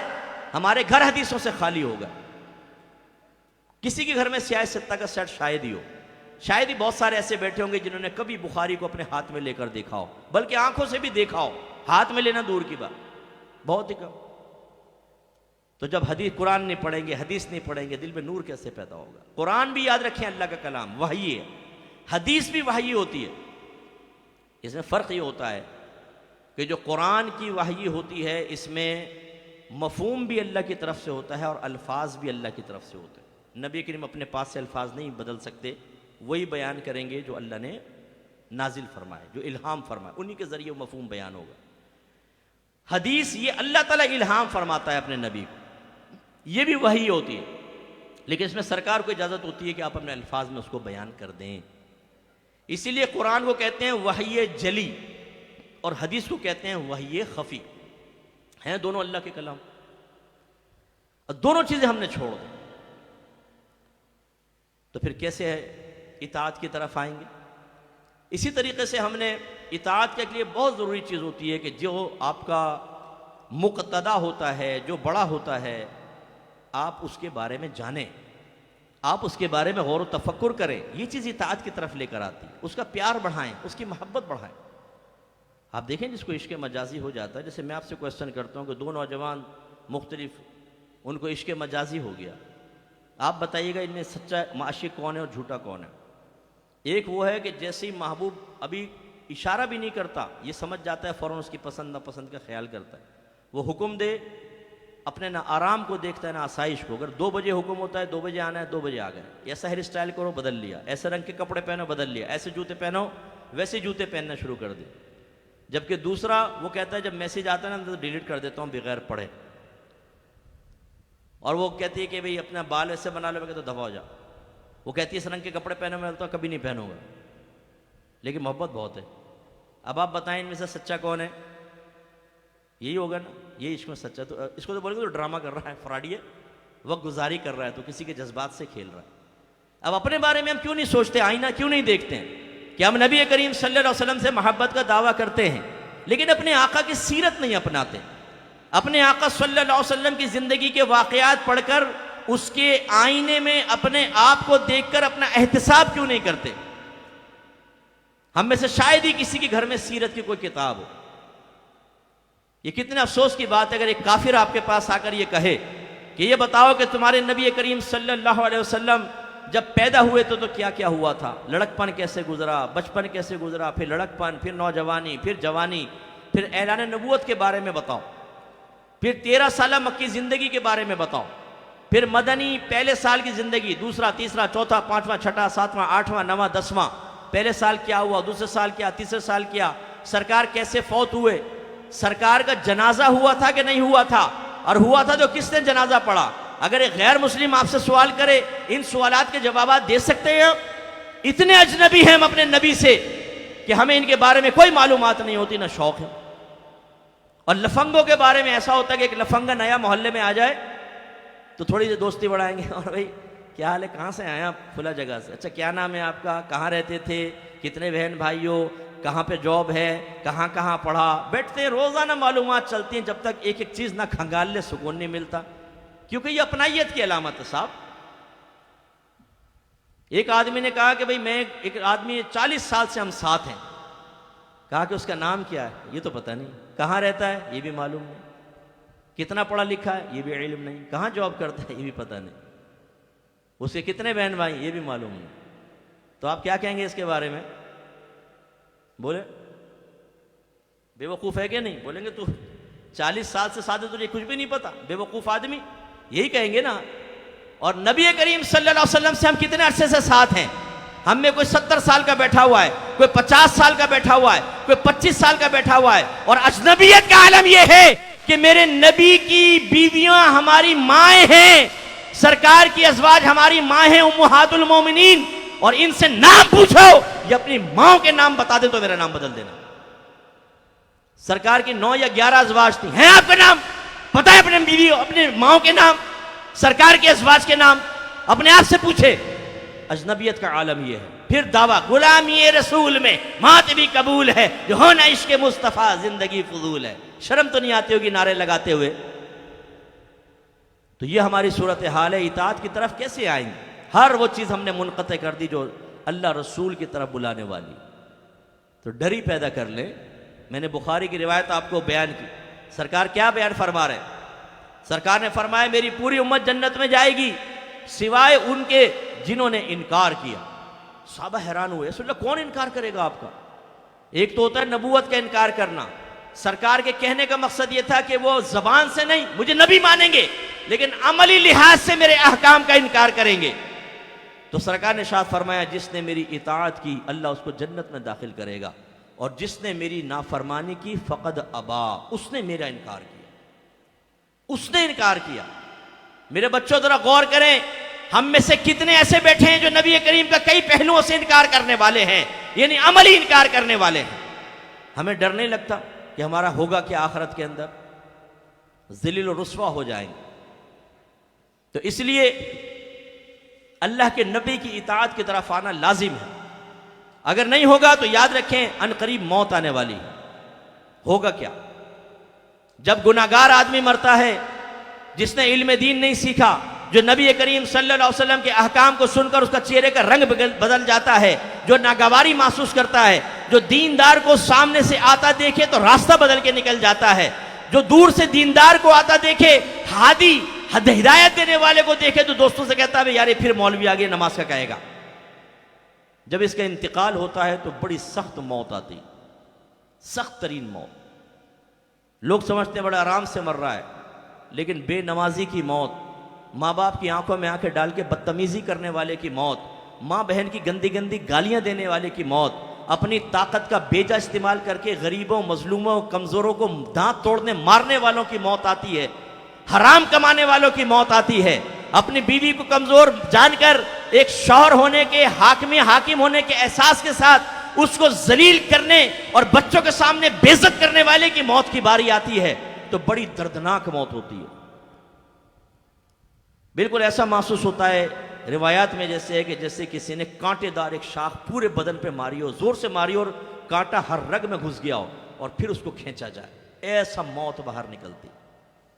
جبکہ نیک پرہیزگار مومن کے بارے میں سرکار نے فرمایا کہ اس کی روح ایسے نکلتی ہے جسے آٹے میں سے بال نکال لیا جائے. یہ مشق کو الٹا کیا جائے تو اس میں سے قطرہ ٹپکتا ہے، بس ایسے موت باہر نکل جاتی. ایک نیک نوجوان تھا جو ہم بننا نہیں چاہتے. وہ سفر کر رہا تھا، بنی اسرائیل کا واقعہ ہے. ملک الموت علیہ السلام سامنے تشریف لے آئے. پہلے موت کا فرشتہ سامنے ظاہر ہو کر روح قبض کیا کرتے تھے. اس نوجوان سے کہا کہاں جا رہے ہو؟ کہا کہ حضور میں ذرا کام سے جا رہا ہوں. فرمایا جانتے ہو میں کون ہوں؟ کہا کہ نہیں. کہا میں ملک الموت ہوں، موت کا فرشتہ. ہم جیسا ہوتا تو کانپ جاتا، کیونکہ ہماری حرکتیں ایسی ہیں، مرنا نہیں چاہتے. ہم میں سے کوئی بھی مرنا نہیں چاہتا. ہم چاہتے ہیں 100 سال تک زندہ رہیں، لیکن اس لیے نہیں کہ بعد میں توبہ کر لیں، بلکہ اس لیے تھوڑے اور مزے کر لیں. اس نوجوان نے جب یہ سنا تو خوش ہو گیا، کہنے لگا مرحبا، آپ بہت دیر سے آئے، میں تو آپ کو بہت دن سے انتظار کر رہا تھا. جلدی سے میری روح قبض کریں تاکہ میں اپنے رب کی بارگاہ میں پہنچوں. ملک الموت علیہ السلام نے فرمایا کہ نہیں، اللہ تعالیٰ نے مجھے حکم دیا ہے کہ میں تھوڑی سی مہلت دے دوں، کوئی کام کرنا کر لیں. اس نے کہا یہ بتائیے کہ رب سے ملاقات سے بڑھ کر اور کوئی کام ہو سکتا ہے؟ ملک الموت علیہ السلام نے فرمایا بہرحال ہم تو حکم کے پابند ہیں، اللہ نے حکم دیا ہے کہ آپ کو مہلت دیں. اس نے کہا اچھا، اگر میرے رب کی یہی مرضی ہے تو میں آپ سے گزارش کرتا ہوں، کیا گٹکا کھا لوں، لڑکی کو میسج کر دوں، ماں سے ذرا مل لوں، بیوی بچوں کو دیکھ لوں آخری بار، اپنے کاروبار کسی کے حوالے کر دوں؟ نہیں. اس نوجوان نے کہا بس مجھے اتنی مہلت دے دیں، میں تازہ وضو کروں اور 2 رکعت نماز پڑھوں، جب میں نماز کے سجدے میں جاؤں تو آپ میری روح قبض کر لیجیے گا. اور ملک الموت علیہ السلام نے ایسی اس کی روح قبض کر لی. لیکن ہمارا انجام ہو سکتا ہے بڑا دردناک. اس کے بعد ہمارے چاہنے والے ہمیں تختہ غسل پہ لٹائیں گے، ہمارے کپڑے اتار دیے جائیں گے. ابھی اگر میں کہوں اپنا قمیض اتار دو، آپ بھرے مجمع کے سامنے چاہے بنیان پہناؤ نہیں اتار سکیں گے، مرد ہونے کے باوجود شرم آئے گی. لیکن مرنے کے بعد انسان کے کپڑے اتار دیے جاتے ہیں، اگرچہ ستر ڈھک دیتے ہیں لیکن بہرحال بے بس لاچار پڑا ہوتا. جہاں مرضی پانی ڈالیں، کان میں ڈالیں، ناک میں چلا جائے، پڑے ہوئے صاحب. اس کے بعد ہمیں صاف کیا جائے گا، پھر کفن پہنایا جائے گا. ویسے ایک آدمی کی آنکھیں بند ہوتی ہیں لیکن شعوری آنکھیں کھلی ہوتی ہیں، اسے سب محسوس ہو رہا ہوتا ہے میرے ساتھ کیا کیا ہو رہا ہے. اور اس کے دل میں اگرچہ حقیقی دل رک چکا ہے لیکن احساسات باقی ہوتے ہیں، ایک وحشت پیدا ہو جاتی ہے. اس کو دل اگر زندہ ہو تو نا دھڑکتا تیز تیز تیز تیز کہ ارے یہ تو وہی وقت آ گیا جس کے بارے میں سوچتا بھی نہیں تھا. اگر کوئی موت کا ذکر کرتا تو مجھے برا لگتا تھا، میں نے سارا دن موت کے ذکر کو فراموش کرتا رہا، انجوائمنٹ میں لگا رہا، لیکن آج وہی ہو رہا ہے. اس کے بعد پھر ہمیں گھر والوں کے سامنے پیش کیا جائے گا. آخری مرتبہ دیکھ لو، اس کے بعد یہ کبھی نہیں آئے گا. عورتیں چیخ رہی ہوں گی، رو رہی ہوں گی. اگر آپ شادی شدہ ہیں آپ کی بیوی رو رہی ہوگی، آپ کے بچے رو رہے ہوں گے، آنکھیں بند ہیں، نظر سارا آ رہا ہے. شعوری بلوغت اور شعور اپنے بلوغ تک پہنچا ہوگا، بالکل عروج تک، ہر چیز محسوس ہو رہی ہوگی. اگر لوگ روئیں گے اس سے دل دکھے گا، رنجیدہ ہوگا. لیکن یہ نہیں کر سکتے کہ اپنے بچوں کے سر پہ پیار سے ہاتھ پھیرتے کہ بیٹا رو نہیں.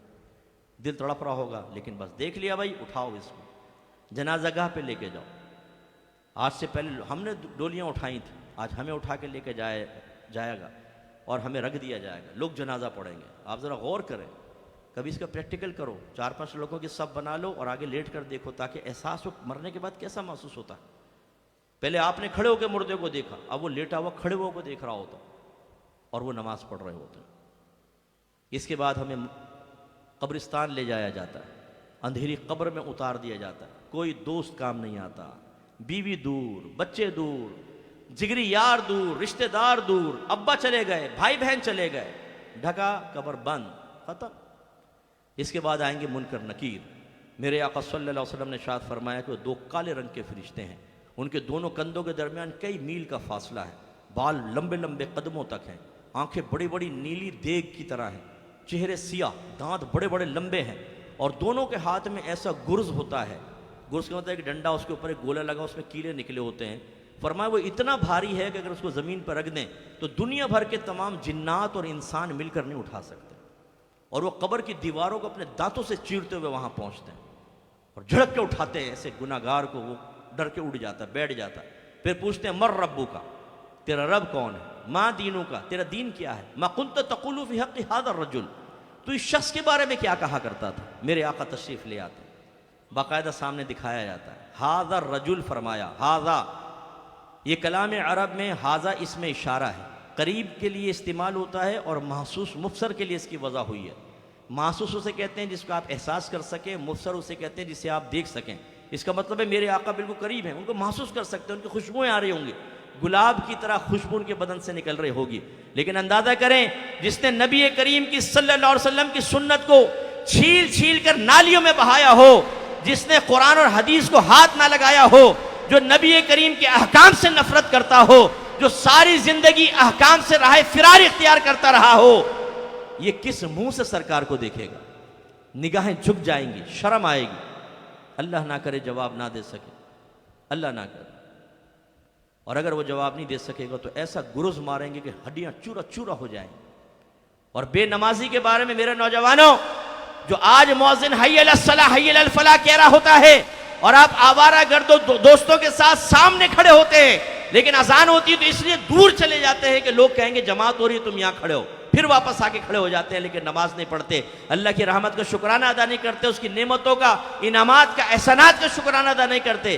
آپ کے بارے میں نبی کریم فرماتے ہیں کہ بے نمازی کے لیے قبر کی دیواریں ملتی ہیں تو اس کی پسلیاں ٹوٹ ٹوٹ کر ایک دوسرے میں گھس جاتی، یوں پیس دے گی، زبان باہر، آنکھیں ابل کر باہر، بھیجا باہر نکل آئے گا، ٹکڑے ٹکڑے، پھر ہٹیں گی، پھر صحیح ہو جائیں گے. پھر پتہ نہیں کتنی مرتبہ یہ معاملہ ہوگا. پھر میدان محشر ہوگا، سارے اپنے قبور سے نکلیں گے. آج فیصلے کا دن ہوگا، یہ ڈے آف ججمنٹ ہے. جس کو آپ نے گالی دی تھی، جس کو آپ نے مارا تھا، جس کو گھور کر دیکھا تھا، جس کا حق دبایا تھا، جن کے مال دبا کر بیٹھے ہوئے تھے، جو اللہ تعالیٰ کے احکام کی نافرمانی کی، جو نبی کریم صلی اللہ علیہ وسلم کی نافرمانی کی، آج اس کے حساب کا وقت آیا ہے. بدن کانپ رہے ہوں گے، انسان پسینے پسینے ہوگا، جنت بھی سامنے ہوگی اور جہنم کو 70,000 فرشتے کھینچ رہے ہوں گے. اس وقت میں فرق پتہ چلے گا. جن کا آپ مذاق اڑاتے ہیں نا، آج داڑھی والا نوجوان نگاہیں جھکا کر سب کھیل کود چھوڑ کر مسجد میں جا رہا ہے اور آپ سمجھتے ہیں بے وقوف اور بدھو ہیں اس دور کے. ابے بھائی انجوائمنٹ کرو یار، 4 دن کی زندگی ہے. یہ میدان محشر میں پتہ چلے گا. نیک آدمی کو عرش کا سایہ ملے گا، اسے VVIP پروٹوکول ملے گا. نبی کریم اپنے نورانی ہاتھوں سے حوض کوثر کے چھلکتے جام پلائیں گے. اس کے سیدھے ہاتھ میں اعمال نامہ دیا جائے گا. قرآن کہتا ہے کہ جب سیدھے ہاتھ میں نامہ اعمال ملے گا، وہ اپنے قریبی لوگوں کے پاس آئے گا اور کہے گا کہ دیکھو میں تو پہلے ہی جانتا تھا اللہ تعالیٰ مجھے سیدھے ہاتھ میں نامہ اعمال دے گا. اس کو حکم ہوگا جنت میں جاؤ. اب آئے گی ہماری باری، اب آئے گی فراڈیوں کی باری، اب آئے گی اللہ کی نعمت کھا کر اس کے دشمن شیطان کی اطاعت کرنے والوں کی باری. اب آئے گی ان کی باری جو علماء کے قول سن کر ناراض ہوتے تھے لیکن نفس کی غلامی میں شیر تھے. وہ جب وہاں پہنچیں گے ہلتے کانپتے ہوئے، اگر اللہ ناراض ہوا جہنم میں جانے کا فیصلہ ہوگا. حدیث غور سے سنیے گا. آپ کے نبی نے ارشاد فرمایا صحابہ سے، صحابہ کیا تم جانتے ہو کہ مفلس کون ہوتا ہے؟ کنگال، مفلس. صحابہ کرام نے عرض کی ہم تو کنگال اس کو کہتے ہیں جس کے پاس نہ دراہیم و نہ دنانیر. سرکار نے فرمایا لیکن میری امت کا مفلس وہ ہوگا جو بروز قیامت بہت ساری نیکی لے کر آئے گا زکوٰۃ بھی ہوگی، نماز بھی ہوگی، حج بھی ہوگی، صدقات بھی ہوں گے، لیکن اس نے کسی کو مارا ہوگا، کسی کو گالی دی ہوگی، کسی کا حق دبایا ہوگا، کسی کے ساتھ اور دوسرے معاملات کیے ہوں گے، تو اس کی کچھ نیکیاں یہ لے جائے گا، کچھ نیکیاں یہ لے جائے گا، کچھ نیکیاں یہ لے جائے گا، حتیٰ کہ اس کے نام اعمال میں کوئی نیکی نہیں رہے گی تو اللہ تعالیٰ اس کو جہنم میں ڈلوا دے گا۔ اور ایک روایت میں فرمایا اگر تم پر کسی کا حق ہے تو دنیا میں دے دو، ورنہ میدان معاشر میں تمہاری نیکیاں دوسروں کو دی جائیں گی، اور اس سے حساب و کتاب پورا نہیں ہوگا تو ان کی برائیاں نکال کر تمہارے نام اعمال میں ڈال دی جائیں گی، اور ایسا آدمی بھی جہنم میں ڈالا جائے گا۔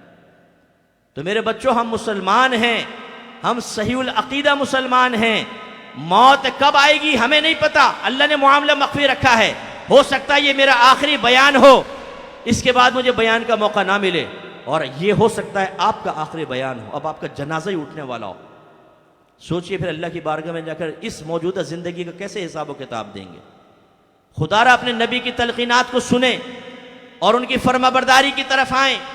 آپ کے نبی نے فرمایا ہر شخص کے 3 دوست ہوتے ہیں، ایک کی دوستی جیسے ہی موت ہوتی ہے ختم ہو جاتی ہے، دوسرا قبرستان تک ساتھ ہوتا ہے، جیسے قبر میں دفناتے ہیں اس کی دوستی بھی ختم، اور تیسرا قبر میں بھی ساتھ ہوگا اور میدان محشر تک بھی ساتھ رہے گا، حتیٰ کہ جنت دوزخ تک۔ پھر تفصیل بیان کی، فرمایا اس کا پہلا دوست اس کا مال ہے، آپ کی موٹر سائیکل، آپ کی گاڑی، آپ کی سائیکل، آپ کے لباس، آپ کے جوتے، آپ کا پیسہ، بینک بیلنس، یہ آپ کا پہلا دوست ہے۔ جیسی موت آئی رشتہ ختم، سب چیزیں اب کسی اور کی ہو گئی۔ دوسرا فرمایا اس کا دوست ہوتے ہیں جو دوست احباب اور رشتہ دار ہیں، یہ قبر تک ساتھ ہوتے ہیں، لیکن جیسے قبر میں ڈالتے ہیں ان کی دوستی بھی ختم، یہ بھی واپس آ جاتا ہے۔ تیسرا فرمایا دوست نیک یا برا عمل ہے جو قبر میں بھی ساتھ ہوگا، آخرت میں۔ اب آپ اندازہ کریں کہ آپ کسی جہاز میں سفر کر رہے ہوں، ٹرین میں سفر کر رہے ہوں، بس میں سفر کر رہے ہوں، ہم نے بھی کیے ہیں، بعض وقت بات چیت شروع ہو جاتی ہے تو بس لمیٹڈ بات کرتے ہیں، بھئی آپ کہاں رہتے ہیں، یہ وہ 2-4 اس نے سوال کیا، ہم نے کر لیے، زیادہ دوستی نہیں بڑھاتے، ہمیں پتہ ہے اس کے ساتھ عارضی ہے، لیکن اگر اپنے رشتہ دار ہوں تو ان کے ساتھ تو گھل مل کے بات کرتے ہیں، گھر آتے ہیں تو طویل ان کے ساتھ رہنا ہے، وہ الگ رویہ ہو جاتا ہے۔ ایسے سوچئے جس کے ساتھ آپ کی دوستی مختصر سی ہے اس سے کم دل لگائیں۔ میں نہیں کہتا آپ مال نہ کمائیں، حلال مال کمائیں، اس کے حلال کمانا عبادت ہے، لیکن اس دنیاوی مشاغل کے اندر اتنے زیادہ مصروف نہ ہو جائیں، جیسے ہی آپ مریں گے سب ختم ہو جائے گا۔ آپ گھنٹوں گھنٹوں ہیئر اسٹائل سیٹ کرتے رہتے ہیں، آپ مہنگے مہنگے لباس لے کر آتے ہیں متاثر کرنے کے لیے، اپنے ظاہر کو سنوارتے ہیں، یہ سب ختم ہو جائے گا۔ جیسے مریں گے آپ کی مونچھیں وونچھیں کوئی کام نہیں آئیں گی، یہ سب پڑنگ نیچے گر جائیں گے، صاحب حال خراب ہوگا۔ 4 دن بعد ماں دیکھ لے تو چیخیں مار کے بھاگ جائے آپ کے پاس سے۔ حشر یہ ہونے والا ہے قبر کے اندر، کیونکہ آنکھیں بہہ کر باہر آ جائیں گی، ناک پھٹ جائے گی، کیڑے مکوڑے کھا جائیں گے، دانت گر جائیں گے، سارے جھڑ جائیں گے، بالکل ہڈیوں کا ڈھانچہ ایسے غلاظت اور اتنا گندا ہو جائے گا آدمی کہ دیکھ کے لوگ کانوں کو ہاتھ لگائیں گے۔ اور اس کے بعد جتنے دوست احباب جن کے لیے آپ اللہ کو بلائے بیٹھے، رسول کو بلائے بیٹھے، میں گارنٹی سے کہتا ہوں آپ میں بہت سارے ایسے بیٹھے ہیں جو صرف اپنے دوستوں کے لیے گناہ کرتے ہیں، ان کو راضی کرنے کے لیے کہ نہیں یار دوست ناراض ہو جائے گا۔ کبھی سگریٹ پیتے ہیں، کبھی لڑکی بازی کرتے ہیں اس کے ساتھ، کبھی گندے مقامات پہ جاتے ہیں، کبھی ناجائز افعال میں اس کے ساتھ تعاون کر رہے ہوتے ہیں، کیوں؟ یہ دوست ناراض نہ ہو جائے۔ اللہ ناراض ہو کوئی بات نہیں، رسول ناراض ہو کوئی بات نہیں، آخرت برباد ہو کوئی بات نہیں، یہ ناراض نہیں ہونا چاہیے، یہ آپ کو جنت میں لے کر جائے گا۔ جیسے ہی آپ مریں گے اس کی دوستی ختم۔ جتنے یہاں پہ والد صاحب بیٹھے ہیں اور والدہ مجھے پردے میں سن رہی ہیں، میں آپ سے کہتا ہوں آج اپنے بچوں سے جا کے پوچھیے گا جنازے کا طریقہ بتاؤ۔ دوسرا کویسچن یہ کریں کہ جنازے کی دعا سناؤ ہمیں ذرا۔ بہت سارے ایسے ہوں گے جن کے بچوں کو نہ جنازے کی نماز آتی ہے نہ دعا آتی ہے۔ سوچئے اگر آج آپ مر جائیں نا تو آپ کی اولاد تو اس قابل بھی نہیں ہے، آپ اس قابل نہیں ہیں کہ اپنے والد صاحب کا جنازہ پڑھ سکیں۔ ہم نے دیکھا ہے دوسرے جنازہ پڑھ رہے ہوتے ہیں، بیٹا تکبیر لگا کر دائیں بائیں دیکھتا ہے، جیسے لوگ کر رہے ہیں ویسے کرتا ہے، اور نیت کیا کرتا ہے؟ جو نیت امام کی وہ میری، اسے نیت تک کرنی نہیں آتی۔ اور ایسے اپنے دوستوں سے پوچھئے جن کا آپ دھن چھلا بنائے ہوئے نا، کہ ماں اگر کہے بیٹا کام کر دے میرا تو ماں کی دل آزاری کر دیں گے ایک دفعہ، لیکن باہر سے اگر دوست کی آواز آ جائے اکرم یار آجا چلتے ہیں، تو ماں کو ناراض کر کے اس کے ساتھ نکل جائیں گے کہ نہیں دوست ناراض نہ ہو جائے۔ ان سے پوچھیں جا کر، ان سے وعدہ لیں کہ اگر آج میں مر جاؤں کتنی مرتبہ آؤ گے میری قبر پر؟ مجھے یقین ہے جھوٹا وعدہ ہوگا، کر لیں گے، جھوٹا وعدہ ہوگا، ایک دفعہ بھی نہیں آئیں گے آپ کی قبر پر۔ یہ جنازہ تک نہیں پڑھیں گے. میں نے ایسے جنازے دیکھے, میں بڑا مشاہدہ, بہت گہرا مشاہدہ رکھتا ہوں. جگری یار سائیڈ میں کھڑے ہوئے ہیں, لوگ جنازہ پڑھ رہے ہیں, اور ان سے پوچھے کیوں نہیں پڑھ رہے, وہ جی ناپاک ہیں ہم. ایسے ناپاکوں سے دوستی رکھتے ہیں آپ کہ جو آپ کے جنازہ تک پڑھنے کے لیے تیار نہیں ہے, کیا ہوگا پھر؟ اس لیے خدا را اللہ اس کے رسول کی اطاعت کی طرف آئیے. صحابہ کرام علیہم الرضوان اللہ کی بارگاہ میں اتنے مقبول کیوں ہیں, اس کی وجہ بتاؤں میں. اگر میں کہوں وہ عاشقان رسول تھے, آپ کہیں گے یس, اور سب سے بڑے عاشق رسول تھے, آپ کہیں گے یس, تو ان کے عشق کی علامت سب سے بڑی بتاؤ کیا تھی؟ دونوں کا ایک ہی جواب ہوگا, نبی کی اطاعت. سرکار کی زبان سے حکم نکلا, اللہ کے نبی کا حکم ہے, کسی معمولی شخص کا حکم نہیں ہے, فوراً یا رسول اللہ ہم حاضر ہیں, حکم فرمائے. جان قربان کرنی, جان دیں گے. علاقہ چھوڑنا ہے, برادری چھوڑنی ہے, سب چھوڑ دیں گے. مہاجر صحابہ نے دیکھے سب چھوڑ دیا. مدینے آئے, انصار صحابہ سے فرمایا آدھا مال اپنے مہاجر بھائی کو دو, آدھا مال دے دیا. قربان کر دو اپنے آپ کو, جانیں قربان کر دی سرکار کے قدموں پر. تو یہ دین زندہ ہے. ہم جیسے نکمے ہوتے تو شاید اللہ نہ کرے ہم اسی حالت میں ہوتے. سوچئے صحابہ کرام علیہم الرضوان کو کیا مقام ملا اور ہماری حالت کیا ہے. اس لیے میرے بھائیو آئیے, اطاعت کے بغیر کچھ بھی نہیں ہوگا. اگر آپ کے نامہ اعمال میں کبیرہ گناہ لکھے جاتے رہے اور موت کا فرشتہ آ گیا اور توبہ کی توفیق بھی نہ ملی تو پھر کچھ بھی نہیں ہو سکتا. پھر کوئی اور دنیا ایسے نہیں ہے جس میں آپ اللہ کے نبی کی اطاعت کر کے راستہ پالیں. مروت کی طرف آئیں, مروت کی طرف. میں آپ سے ایک کوشچن کراتا ہوں پھر اپنا بیان ختم کرتا ہوں. ایک باپ کے دو بیٹے ہیں. ایک بیٹے کو باپ جو حکم دیتا ہے وہ پورا کرتا ہے. اگر رات کے 2:30 بجے بھی کام سے بھیج دے وہ جاتا ہے, کام کر کے آتا ہے. اگر باپ کہے بیٹا میرے پاس بیٹھ جا, اور بیٹے کا دل چاہ رہا ہے دوستوں کے پاس جانے کو, کہتا ہے نہیں میں دوستوں کو بعد میں دیکھوں گا, میرے والد صاحب ہیں ان کے پاس بیٹھ جاتا ہے. ہر حکم مانتا ہے, ان کی پسند ناپسند کا خیال کرتا ہے. اور ایک دوسرا بیٹا ہے جو اپنے باپ کی کوئی بات نہیں مانتا, نہ جذبات کا خیال, نہ احساسات, نہ فیلنگز کا خیال. باپ کہے میرے پاس بیٹھ جا بیٹا, تیرے سے باتیں کرنے کو دل چاہ رہا ہوں, کہتا ہے ابا جان میں بور ہوں گا, میں باہر جا رہا ہوں دوستوں کے پاس. اور ہر چیز میں نافرمان. آپ بتائیں ان میں اچھا کون ہے, برا کون ہے؟ زور سے بولو. بولے اچھا کون ہے, برا کون ہے؟ یہ والا, پہلے والا. اچھا یہ بتائیے پہلے والا با ادب ہے یا یہ با ادب ہے؟ کیا کہیں گے یہ؟ اچھا یہ بتائیے کہ پہلے والا کسی بے ادبی کا ارتکاب کر رہا ہے یا دوسرا والا کر رہا ہے؟ دوسرا والا. بے ادبی کیا ہے مجھے بتاؤ, یہ کون سی بے ادبی کر رہا؟ کیا بے ادبی دیکھی آپ نے اس کے اندر؟ مجھے بتائیں نا, جواب دیں, کیا بے ادبی ہے؟ یہ والد صاحب کا کہنا نہیں مان رہا. بس یہ میں تو آپ کو سمجھانا چاہ رہا ہوں. نبی کریم صلی اللہ علیہ وسلم کے امتی بھی دو طرح کے ہیں. ایک وہ کہ جب اللہ کے نبی حکم فرما دے, جب وہ یہ محسوس کرے کہ میرے آقا اسے پسند کرتے ہیں پھر حکم دے یا نہ دے. اگر وہ یہ دیکھتا ہے کہ میرے آقا ایک چیز کو ناپسند کرتے ہیں, اس کے بارے میں حکم موجود ہو یا نہ ہو, حکم مانتا ہے, پسند کو اختیار کرتا ہے اور ناپسند کو چھوڑ دیتا ہے. یہ ہے فرما بردار, یہ ہے باادب.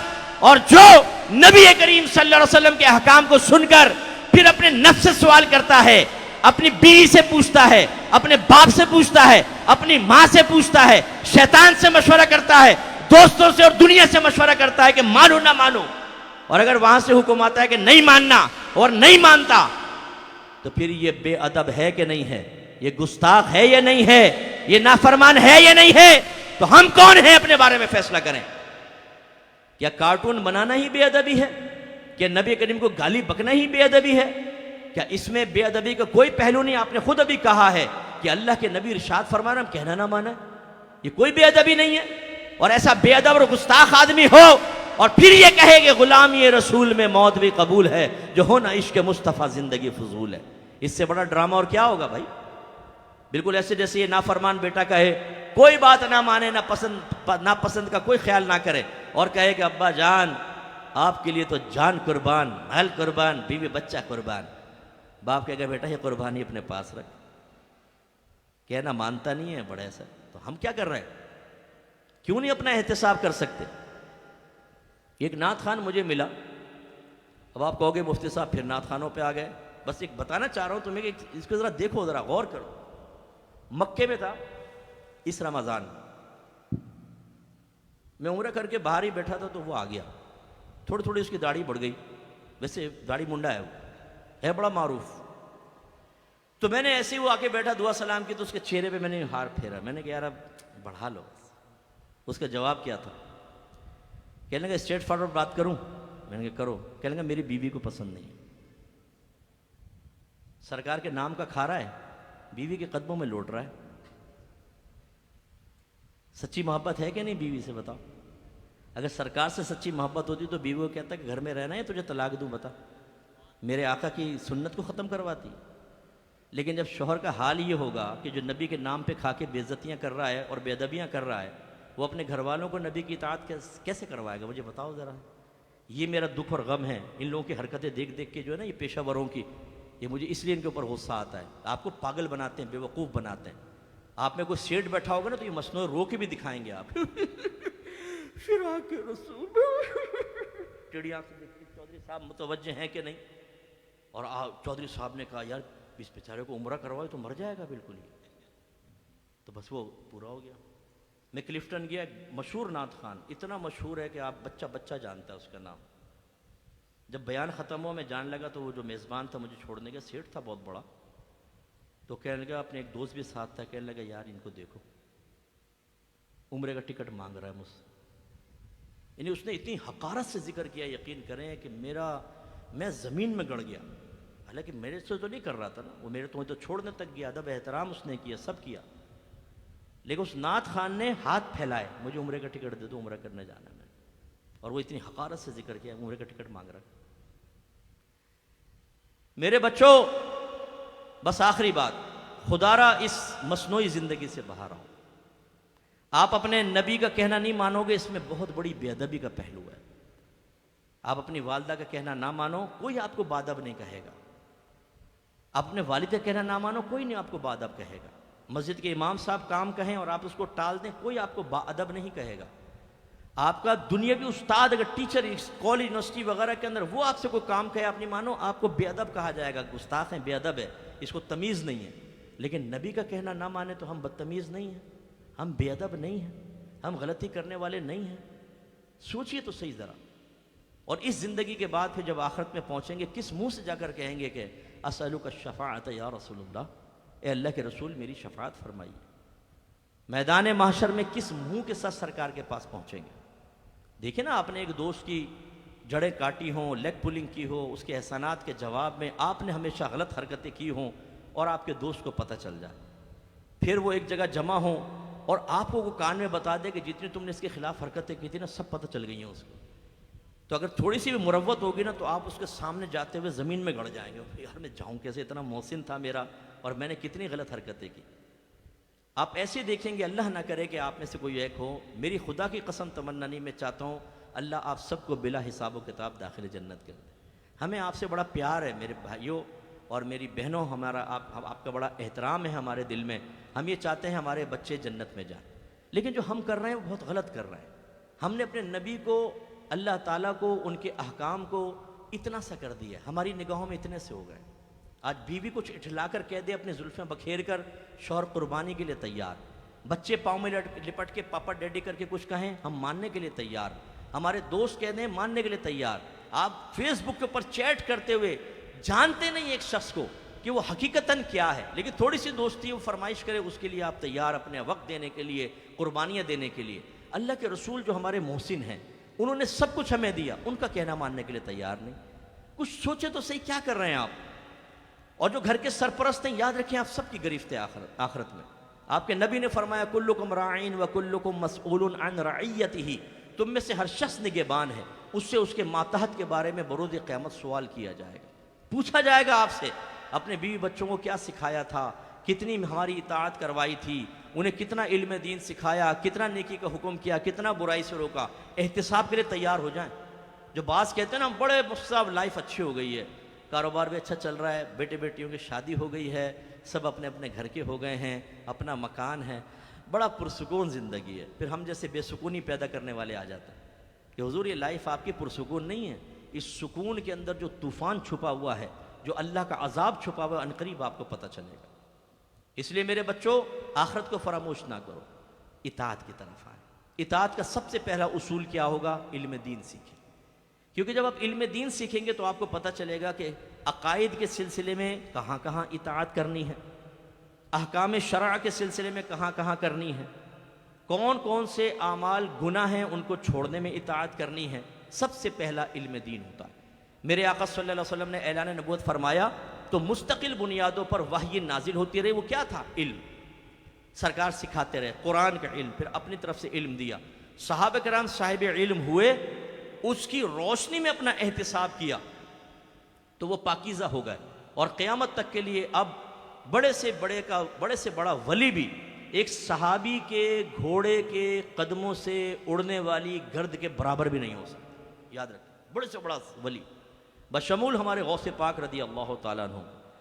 آپ تو امام اعظم سے افضل نہیں ہیں، امام اعظم اجلہ تابعین میں سے ہیں جنہوں نے صحابہ کی زیارت کی۔ غوث پاک ان سے کم درجے کے ہیں، امام اعظم ان سے بلند درجے کے، اور صحابہ کا مقام تو کیا ہوگا آپ اندازہ کریں۔ تو اس لیے نبی کریم نے سکھایا، صحابہ کرام نے سیکھا، اس کے تقاضے کے مطابق عمل کیا، درجات بلند۔ اب ان کی عزتیں میدان محشر میں دیکھنے والی ہوں۔ اس لیے میرے بچوں یاد رکھیے، جب آپ ایک مشکل چیز کی طرف آتے ہیں، ایک مشکل ٹارگٹ کو حاصل کرنا چاہتے ہیں، محنت تو کرنی پڑتی۔ آپ کے اطراف میں آپ دیکھیں بہت سارے بچے داڑیاں رکھے ہوں گے، نماز پڑھتے ہوں گے، حلال کی جستجو کرتے ہوں گے۔ آپ کوئی انوکھے نہیں ہیں کہ آپ یہ سوچیں جی اس دور میں بڑا مشکل ہے، نہیں، ہم بھی آپ ہی کے دور کے ہیں۔ اب میری عمر 53 ایئر سے ابو ہو چکی ہے، میں 53 سال سے زیادہ کا ہوں، لیکن ماں کے پیٹ سے 53 سال کا پیدا نہیں ہوا تھا نا۔ میں بھی ایک آوارہ گرد ماحول سے تعلق رکھنے والا تھا۔ میرے پورے خاندان میں کوئی نہ عالم نہ مذہبی شخصیت۔ میں نے اپنے دادا کی داڑھی دیکھی جب میں بڑا ہوا، اور یا میرے والد صاحب نے میرے ماحول میں آنے کے بعد داڑھی آخر میں بڑھائی تھی، ورنہ ہمارے خاندان میں کوئی داڑھی والا نہیں۔ اور کھیل کود میں ماہر تھے ہم بھی، خاندان میں بھی کوئی عزت وقت نہیں، وہی ساری چیزیں چل رہی تھیں۔ پھر اللہ تعالیٰ نے کرم نوازی فرمائی اور اس طرف دین کی طرف میں آیا، یا اللہ تعالیٰ مجھے لانے کی اس نے توفیق عطا فرمائی۔ کمال میرے رب کا ہی ہے۔ تو ہم نے ہر طرح کی مشکلات کا سامنا کیا، طنز برداشت کیے، اور جس وقت میں دعوت اسلامی کے ماحول میں آیا تھا شروع میں، اس وقت دعوت اسلامی انیشل اسٹیج پر تھی۔ امامہ پہن کے ہم نکلتے تھے تو لوگ مڑ مڑ کے دیکھتے تھے، یار یہ کون لوگ آ گئے، یعنی اتنا اجنبی ہو چکا تھا، امامہ لوگ نہیں پہنتے تھے، یہ تو اب اماموں کی بہار آپ کو نظر آئے گی۔ تو لوگ حیران ہو کے دیکھتے تھے، طنز کرتے تھے، مسجدوں سے نکال دیا گیا، ہمیں درس نہیں کرنے دیا، بڑی مشکلات، اور پھر لوگوں کی طرف سے نامناسب رویے، خاندان والوں کی طرف سے، لیکن کرتے رہے کام۔ پھر عالم بننے کے لیے کتنی مشکلات مجھے سہنی پڑیں، اور پھر آج آپ کے سامنے۔ تو یہ مت سمجھیے، اور ایسی بہت سارے لوگ، ان سب کی آپ ماضی سنیں گے تو کسی نہ کسی کا ایسی ماضی ہوگا۔ خدا را میرے بچوں ہمت کرو، اطاعت رسول کی طرف آؤ، اللہ کی اطاعت کی طرف آؤ، اسی میں دنیا کی بھی بھلائی ہے اور آخرت کی بھی بھلائی ہے۔ اس کے لیے سب سے پہلے علم دین سیکھیں، جس کے لیے بہترین طریقہ یہ ہے، جیسے مفتی فاروق صاحب کی اکیڈمی ہے، اس میں ایڈمیشن لیں آپ۔ یہاں بچوں کا ایک ادارہ مجھے بتایا، عظمت صحابہ ہے، کیا ہے؟ ادارہ صحابہ و اہل بیت، جنہوں نے یہ اجتماع رکھا ہے، آپ ان سے معلوم کریں کون سے کورسز وغیرہ ہوتے ہیں، وہ کورسز کیجیے آپ۔ میں تو آپ کو دعوت دیتا ہوں عالم اور مفتی بنے آپ، بیسٹ چیز ہے۔ یہ سب بچے تقریباً ایسی، اور میری اکیڈمی میں آ کر دیکھیں آپ، میں نے تو جو سنڈے کا کورس کر رکھا ہے، شروع کیا ہوا ہے، اس میں دینی طالب علم کا داخلہ منع ہے، only engineer, doctor, professor, bankers, ہاؤس وائفز، بس۔ اور میری کلاس ابھی اس دور حدیث تک پہنچ گئی ہے، 7ویں سال تک، اور اس میں 100 سے زیادہ ابو لوگ ہیں، 100 سے زیادہ اسٹوڈنٹس ہیں میری کلاس۔ پھر اس کے بعد 6واں سال، پھر 5واں، چوتھا، تیسرا، دوسرا، پہلا۔ لوگ بہرحال ہمیں کہتے ہیں کہ مفتی صاحب بیڑا غرق کر رہے ہیں اتوار کو پڑھا کے بچوں کا، تو میں جواب میں کہتا ہوں کہ یار میں تو کچھ فیس بھی لیتا ہوں، اس کے باوجود قوم اتنی پاگل ہے کہ اپنا بیڑا غرق کروانے کے لیے 7 سال سے میرے پاس آ رہی ہے۔ پتہ نہیں میں نے کون سا جادو کر دیا ان کے اوپر۔ آپ فری شروع کریں، فری نہیں پڑھیں گے لوگ آپ سے۔ میں فیس بھی لیتا ہوں، اور اچھی خاصی فیس لیتا ہوں سنڈے کی۔ تو اچھی خاصی سے مراد جو اس دور کے اعتبار سے دین کے لیے دینے والوں کے لیے اچھی خاصی کہلائے گی، اور وہ 7 سال سے آ کے پڑھ رہے ہیں۔ کیسے پڑھ رہے ہیں؟ یا کوئی ٹیچنگ میتھڈ ہوگا نا، کچھ ان کو آ رہا ہوگا نا۔ وہ غاروں سے اٹھ کر نہیں آئے نا، غاروں میں چلے جاتے، وہ دیگر دارالعلوم والوں سے ان کے کانٹیکٹ ہوتے ہیں، وہ ان سے پوچھتے ہیں تم کیا پڑھ رہے ہو، وہ ان سے پوچھتے ہیں کیا پڑھ رہے ہو، اور وہ حیران ہوتے ہیں کہ تم اتنے کم وقت کے اندر کیسے پڑھ لیتے ہو۔ انہی میں سے انشاءاللہ دیکھیں میں آپ کو ہیرے نکال کر بتاؤں۔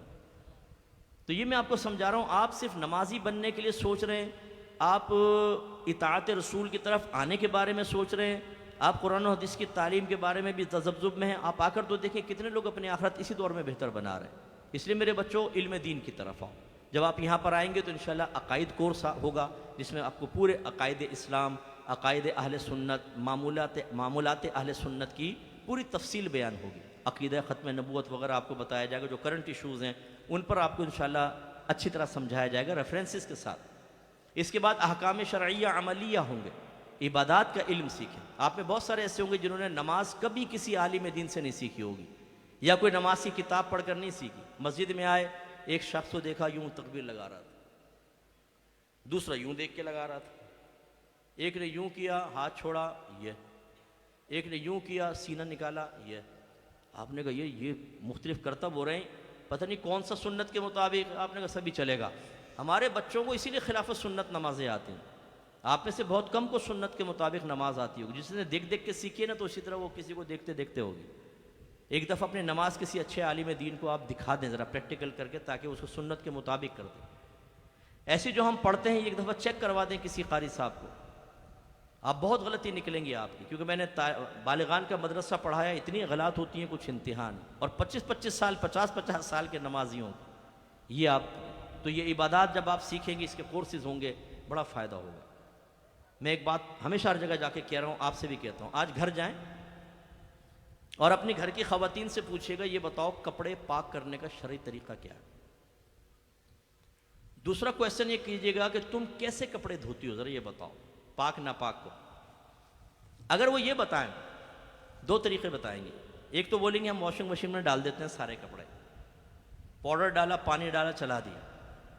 تو یاد رکھیں اگر اتنا سا ناپاک ہوگا نا کپڑا، اتنا سا جیسی پانی سے ملے گا کل پانی ناپاک، کل پانی ناپاک تو سارے کپڑے ناپاک، وہ اچھی طرح گھوم کے ایک ایک تار میں ناپاک پانی گھس گیا۔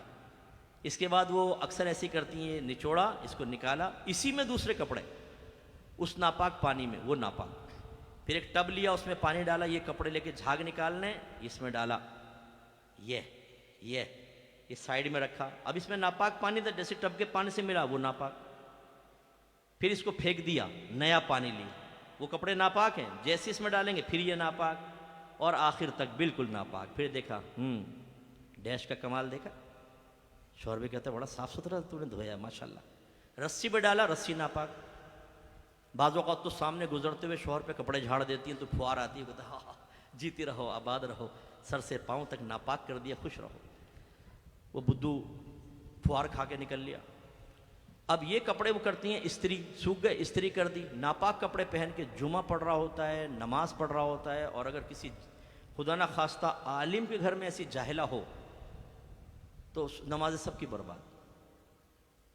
میں نے جب یہ ابھی میں تعارف کراتا، طہارت کی کتاب نے لکھی ہے، طہارت کے احکام و مسائل، میرے استاد صاحب پڑھ رہے تھے اس کتاب کو، مجھے بتا رہے تھے، جب وہ آیا کہ یہ گھر کی عورتوں سے معلوم کریں ایسے ڈال دیتے ہیں، تو کہنے لگے کہ بھئی ہماری زوجہ کو تو سب پتہ ہے، لیکن ابھی ہماری بہویں آئی ہیں گھر میں نئی، تو میں نے تو فوراً زوجہ سے کہا ابھی بہوؤں کو سکھایا ہے کہ نہیں سکھایا؟ مفتی صاحب نے کتاب میں لکھا ہوا ہے، دیکھیں اس کو۔ انہوں نے کہا نہیں میں نے بہوؤں کو آتے سکھا دیا۔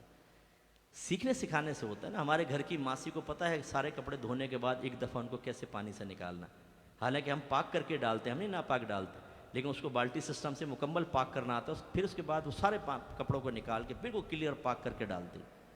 پوچھیں نا جا کے ذرا اپنے گھر والوں سے، پھر کیوں نہیں آپ خوف زدہ ہو جاتے کہ کبھی آپ جا کے صرف جو جمعہ پڑھتے ہیں وہ بھی سوچیں، ایسا تو نہیں کہ آپ ناپاک کپڑوں میں جا کے جمعہ پڑھا رہے ہو۔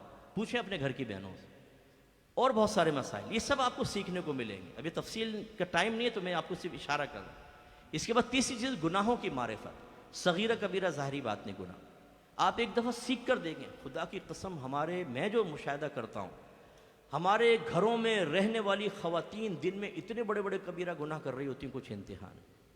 میری بہنیں کہیں گے ہم کون سا کر رہے ہیں گناہ، ہم کون سا شرابیں پی رہے ہیں، ہم کو فلاں فلاں۔ بھائی شرابیں پینا تو گناہ نہیں ہے، زنا کرنا ہی تو گناہ نہیں ہے، غیبت گناہ نہیں ہے۔ مسلمان بھائی کے پیٹھ پیچھے اس کی وہ برائی جو اس کی ذات میں موجود ہو، بلا اجازت شرع ذکر کرنا، یہ غیبت ہے، اور کر رہی ہیں، آپ بھی کر رہے ہیں بہت سارے۔ ایسی خرید و فروخت کے احکام سکھائیں اپنے اپنے گھر والوں کو۔ یہ جاتی ہیں دکاندار سے غلط کنڈیشن لگا کر غلط شرائط کے ساتھ سودا لیتی ہیں، اور میرے آقا صلی اللہ علیہ وسلم نے شرط اور بیع کو جمع کرنے سے منع فرمایا۔ اور یہ ایسی کنڈیشنز لگا دیتی ہیں کہ عقد یعنی خرید و فروخت کا معاملہ اس کو تقاضا نہیں کر رہا ہوتا، جس کی وجہ سے یہ خرید و فروخت فاسد ہو جاتی ہے. اس کو بیع فاسد کہتے ہیں. کرنے والا بھی گناہگار، یہ بھی گناہگار، اور اس کو ختم کرنا واجب ہوتا ہے لیکن معلوم ہے نہیں، اور اس واجب کو بار بار ترک کرنے کی بنا پر یہ گناہ کبیرہ کی مرتکبہ ہوتی ہیں. جا کے ایسی کنڈیشن لگاتی ہیں، لے کے کہتی ہیں بس اتنے ہی دوں گی تمہیں پیسے، لینا ہے لو، نہیں لینا نہیں لو. وہ کہتے ہیں نہیں لینا، لے پکڑ یہاں سے، وہ بھاگ لی. وہ کون سا جھپٹ کے دوپٹہ کھینچے گا؟ یعنی بدماشی، بھتہ خوری اتنی بڑی، اور برقعے میں نقاب کے اندر بھتہ خور، اور وہ آ کے آپ کو دے رہی ہیں، سبزیاں کھلا رہی ہیں. یعنی کوئی شرعی احکام نہیں پتہ. ایسے آپ میں بہت سارے نوکری پیشہ ہیں، احکام نہیں سیکھے، ہو سکتا ہے آپ کی روزی حرام ہو رہی ہو. تو خدا را شرعی احکام کی طرف سیکھنے کی طرف آئیں، تو پھر انشاءاللہ جب علم سیکھیں گے، پھر سیکنڈ ہوتا ہے اطاعت، اس کے تقاضے کے مطابق عمل کرنا. اس کے لیے ایک طاقت چاہیے، روحانی طاقت، ہمت چاہیے. کیونکہ ایک آدمی نیک بننے لگتا ہے، گھر میں سارے ایسے ہوتے ہیں، باہر ایسے ہوتے ہیں، کس طرح چلے وہ؟ اس کے لیے پھر طاقت کے لیے آپ کو نیک لوگوں کے ساتھ بیٹھنا چاہیے. ایک میری کتاب لے لیں آپ، قرب الہی، یہ آپ کے لیے اندر اچھی روحانی طاقت پیدا کرے گی انشاءاللہ. دوسرا، آپ کے علاقے کے اندر علماء موجود ہیں، یہ دیکھیں بچے دیکھیں، ان کے چہرے دیکھیں، نوجوان بچے، ان کے ارمان نہیں ہیں، ان کے جذبات نہیں ہیں. یقین کریں ہم لوگ اتنی اپنی نفسانی خواہشات کو قربان کر کے کرتے ہیں، اپنے چلا رہے ہوتے ہیں، کچھ حد نہیں. آپ کہیں گے پھر نعت خانوں پر آ گیا. مجھے خود ایک ہوسٹ نے بتایا نقیب محفل میں، اور نعت خان ساتھ اس نے تائید کی، دونوں شامل تھے اس میں. کہہ رہے ہم UK گئے تو ہم نے کہا یار بیچ پر چلتے ہیں. بیچ مینس ساحل سمندر، جہاں پہ انگریز کس حال میں ہوتے ہیں آپ کو پتہ ہے. انہوں نے ایک پیر صاحب کا بتایا، جو میں نام لے دوں تو شاید آپ سر پکڑ لیں گے. کہہ لیں گے ہم نے پیر صاحب کے پاس گئے ایسے، تو وہ بھی تھوڑا سا ینگ ہی ہیں. ان سے کہا کہ ہم جا رہے ہیں بیچ پر. تو پیر صاحب نے یہ نہیں کہا لا حول ولا قوت کلمہ پڑھو، نہیں، کہا کہ یار مجھے بھی لے چلو. بور ہو گیا ہوں خدا کی قسم، یہ جب سے پیر بناؤں نہ یہاں جا سکتے نہ لوگ دیکھتے رہتے، بھیس بدل کے میں بھی نکل لوں گا. تینوں پہنچ گئے وہاں پر اپنے درجات کی بلندی کا سامان کرنے کے لیے. تو یہ حرکتیں ہر ایک نعت خان کی ایسی نہیں ہیں، لیکن یہ ان لوگوں کی ایسی حرکت ہے. اب آپ بتاؤ، ان کی صحبت میں جو نوجوان رہے گا یہ سوچ کر کہ یہ نعت خان اس کے ساتھ ساتھ رہوں، وہ نیک بن سکتا ہے؟ اس کی تو نمازیں بھی چلی جائیں گی. ان لوگوں کی صحبت میں رہے جو بچے نیک ہیں، پرہیزگار ہیں، اپنے نفس سے مقابلہ کر رہے ہیں، شیطان سے مقابلہ کر رہے ہیں. آپ غور کریں کہ ہمیں بعض اس عمر کے بیٹھے ہوں گے جن سے یہ کم عمر ہیں. آپ 5 وقت نماز پڑھنے کے لیے اپنے آپ کو راضی نہیں کر سکتے، اور یہ اس سے بڑا کام کر رہے ہیں، حالانکہ ان کے ساتھ بھی نفس و شیطان ہے. کیسے؟ اس لیے کہ ایک ماحول میں ہے. خدا را ماحول میں آئیں، اس قلعے کے اندر آ جائیں، نفس و شیطان 10 دفعہ آپ کو پکڑنے کے لیے زور لگائیں گے اور انشاءاللہ کامیاب نہیں ہوں گے. تو مجھے امید ہے اللہ کی رحمت سے کہ آج کی اس محفل کی برکت سے اطاعت رسول کا آپ ذہن بنائیں گے. حکم مانے بغیر کچھ بھی نہیں، ورنہ آپ بے ادب بھی ہیں. اس میں بے ادبی کا پہلو ہے. نافرمانی کریں گے، گناہ کبیرہ بھی ہے. ہو سکتا ہے شفاعت سے بھی محروم ہو جائیں، جیسے نبی کریم نے فرمایا جس نے میری سنت کو جان بوجھ کر ضائع کیا اس پہ میری شفاعت حرام ہے. اس سے مراد ہیں سنن الہدا، یعنی وہ سنتیں جن کو نبی کریم صلی اللہ علیہ وسلم نے بطریق عبادت اپنایا. وہ طریق جو ہیں ان کو اگر آپ ترک کریں گے تو اس میں شفاعت سے محرومی کی وعید ہے. اب اگر ایک عام بچے سے پوچھیں کہ بتاؤ وہ سنن الہدا کون کون سی ہیں، تو نہیں معلوم ہوگا. اس کا مطلب ہے نادانستہ طور پہ بعض اوقات ہم سرکار کی شفاعت سے محروم بھی ہو سکتے ہیں. اس لیے جو آپ کو یہ چسنیاں پلاتے ہیں کہ آپ سب عاشقان رسول ہیں، میدان معاشر میں ہوں گے، سرکار آپ کی شفاعت فرمائیں گے، سرکار بھی تو ہوں گے، لیکن سرکار نے تو خود قولی طور پہ فرما دیا اس پہ میری شفاعت حرام ہے. اللہ نہ کرے ایسا نہ ہو کہ سرکار بھی ناراض ہو جائیں اور وہاں اپنا چہرہ انور پھیر لیں. کیونکہ میرے آقا صلی اللہ علیہ وسلم فرماتے ہیں کہ جب میں حوض کوثر پر ہوں گا، ایک قوم میری طرف آئے گی، تو میں ان کو پانی دینے لگوں گا تو فرشتے کہیں گے ان کو نہ دیں. آپ کو نہیں پتا کہ آپ کے پیچھے انہوں نے کون کون سی بدعتیں ایجاد کی تھی. تو سرکار فرمائیں گے چلے جاؤ، میرے سے دور ہو جاؤ. بعض لوگ کہتے ہیں دیکھو کہ سرکار کو علم غیب ہوتا تو وہاں ان کو پانی کیوں پکڑانے لگتے، سرکار کو علم نہیں ہے. حالانکہ قیامت کی بات ہے، آپ کہتے ہیں قیامت سے پہلے پہلے سرکار کو سارے علوم دے دیے گئے. ہم کہتے ہیں جاہل انسان، تم ذرا سوچو، قیامت دور کی بات، سرکار تو اپنی حیات طیبہ میں اس وقت کی خبر دے رہے ہیں. یہ تمہیں نظر نہیں آیا؟ وہ اصل میں ایک کارروائی ہوگی. جیسے منکر نکیر کافر سے آگے سوال کیوں کریں گے، مر ربک کا ما دینک کا ما کنت تقول فی حق ھذا الرجل. اور اس کی دلیل یہ ہے کہ وہ بعد میں کہیں گے، جب وہ کہے گا لا ادری لا ادری لا ادری، میں تو نہیں جانتا، جیسے لوگ کہتے تھے ویسے کہتا تھا، تو منکر نکیر کہیں گے ہمیں تو پہلی پتہ تھا تو ایسے ہی کرے گا. تو سوال یہ پیدا ہوتا ہے جب آپ کو پتہ تھا یہ جواب نہیں دے سکے گا تو کیوں کویشچن کیے؟ یہ ایک رسمی کارروائی ہوگی. ایسے ہی کچھ چیز کسی کو دے، آپ کسی کو کچھ دیں ایک دم چھین لیں اس سے زیادہ حسرت ہوگی. اگر کسی کو تڑپانا ہو نا تو بولے یار ایک راز کی بات بتاؤں، کسی کو بتانا نہیں، وہ کہے گا نہیں بتاؤں گا، بولے نہیں بتاتا. گھر میں عورت کو کہہ کر دیکھیں چھوڑے گی نہیں آپ کو جب تک منہ سے نہ نکلوا لے. آپ تڑپانے کا طریقہ آدمی تڑپ جاتا ہے، حسرت زیادہ ہوتی ہے. ایسے میرے آقا آگے بڑھیں گے، وہ سمجھیں گے ہمیں کچھ ملنے والا ہے، سرکار پیچھے ہٹ جائیں گے اور کہیں گے نکل جاؤ میری بارگاہ سے. یہ حسرت بڑھے گی، ان کو تکلیف ہوگی. جو لوگ دیکھ رہے ہوں گے وہ کہیں گے کہ یہ وہ بدبخت ہیں کہ ان کو سرکار کے قریب رہنے کا موقع ملا لیکن یہ بدبخت ہو گئے. تو اس لیے میرے بچوں، آپ ماشاءاللہ اپنے آپ کو عاشقان رسول کہتے ہیں. عاشق تو ایسا ہونا چاہیے کہ کوئی دشمن آ کے پرکھے کہ یہ اپنے آپ کو نبی کریم کے قریب کہہ رہا ہے تو قریبی سے بڑے کا اندازہ ہوتا ہے.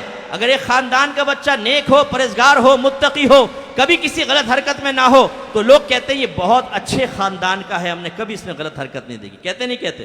تو پھر ایسے بنے نا یار، جو ہمیں دیکھے تو کہے کہ واقعی یہ محمد ہی ہے، واقعی یہ نبی کریم کا عاشق ہے. ایسا نہ ہو وہ دیکھے سر سے پاؤں تک تو وہ کہے کہ یہ کیا تمہارے نبی ایسے ہی تھے؟ ہم کہیں نہیں اس نے تو ایسی حرکتیں بنائی ہوئی ہیں، ایسی حرکتیں کرتا ہے، حلیہ سا بنا ہوا ہے، ہمارے نبی ایسے نہیں تھے. تو پھر وہ دوسرا جواب یہی کہے گا، اس کا مطلب ہے کہ تیرا اس جماعت سے، اس خاندان سے، اس مسلک سے تعلق مضبوط نہیں ہے، تو بدنام کرنے والا. جیسے کسی بچے سے آپ پوچھیں کہ ہاں بھائی وہ چرسی ہو، موالی ہو، لڑکی بازی کرتا ہو، شراب نوشی میں کئی دفعہ پکڑا گیا ہے، ڈرگز بیچتے ہوئے پکڑا گیا ہے، نشے کی حالت میں نالیوں میں گرتا ہوا دیکھا گیا ہے، اور آپ نے اس سے پوچھا کہ تمہارے دادا کون تھے؟ کہا بہت بڑے عالم اور مفتی. نانا جان عالم اور مفتی، نانی اور دادی بہت بڑی عالمہ، تمہارے ابا بہت بڑے مفتی، چاچا تایا پھپھا ماما سب عالم اور مفتی، اور تو چرسی موالی. تو لوگ کہیں گے نہیں کہیں گے ڈوب مرنے کا مقام ہے تیرے لیے کمبخت، ایسے اچھے خاندان سے تیرا تعلق ہو اور تو ایسا کر رہا ہے؟ کہیں گے نہیں کہیں گے؟ اب ہمارا دیکھ لیجئے، ہمارا رب کامل ترین معبود، تمام معبودان باطلہ ایک طرف کرے، ہمارے رب کو ایک طرف کرے. میرے رب کا کوئی مقابل نہ ہوا ہے نہ ہوگا، سب سے کامل رب، سب سے کامل معبود ہمارا. ہمارے نبی کو دیکھیں سید الاولین والآخرین، ہمارے مذہب کو دیکھیں تمام مذاہب سے کامل و اکمل. ہماری آسمانی کتاب کو دیکھیں سب سے جامع قرآن پاک. پچھلی آسمانی کتابیں بھی اللہ کا کلام، لیکن سب سے جامع اور سب سے کامل. چاروں چیزیں کامل ملی. ہم آپ کہیں گے صاحب ہم بھی بڑے کامل ہیں، مجالے جو نبی کا وہ کہنا مان لیں، اس میں ہماری کاملیت دیکھیں آپ. پکے پاپی، سننے کے لیے تیار نہیں. سب سے آخر میں اللہ رسول کا نمبر ہے. سب سے پہلے ماں، باپ، دوست، احباب، نفس، شیطان، مخلوق، دنیا. اس کے بعد موڈ ہوگا تو اللہ رسول کے سن لیں گے، ورنہ سب سے پیچھے اللہ رسول. یہ ہمیں طریقہ اختیار کرنا چاہیے. تو میرے بچوں ارادہ کرو کہ انشاءاللہ ہم علم دین سیکھیں گے، ہم پکے نمازی بنیں گے، ہم اپنے ظاہر کو ایسا کر لیں گے کہ ہزاروں لوگوں کے درمیان کھڑے ہوں تو دیکھنے والا کہے کہ وہ عاشق رسول کھڑا ہے.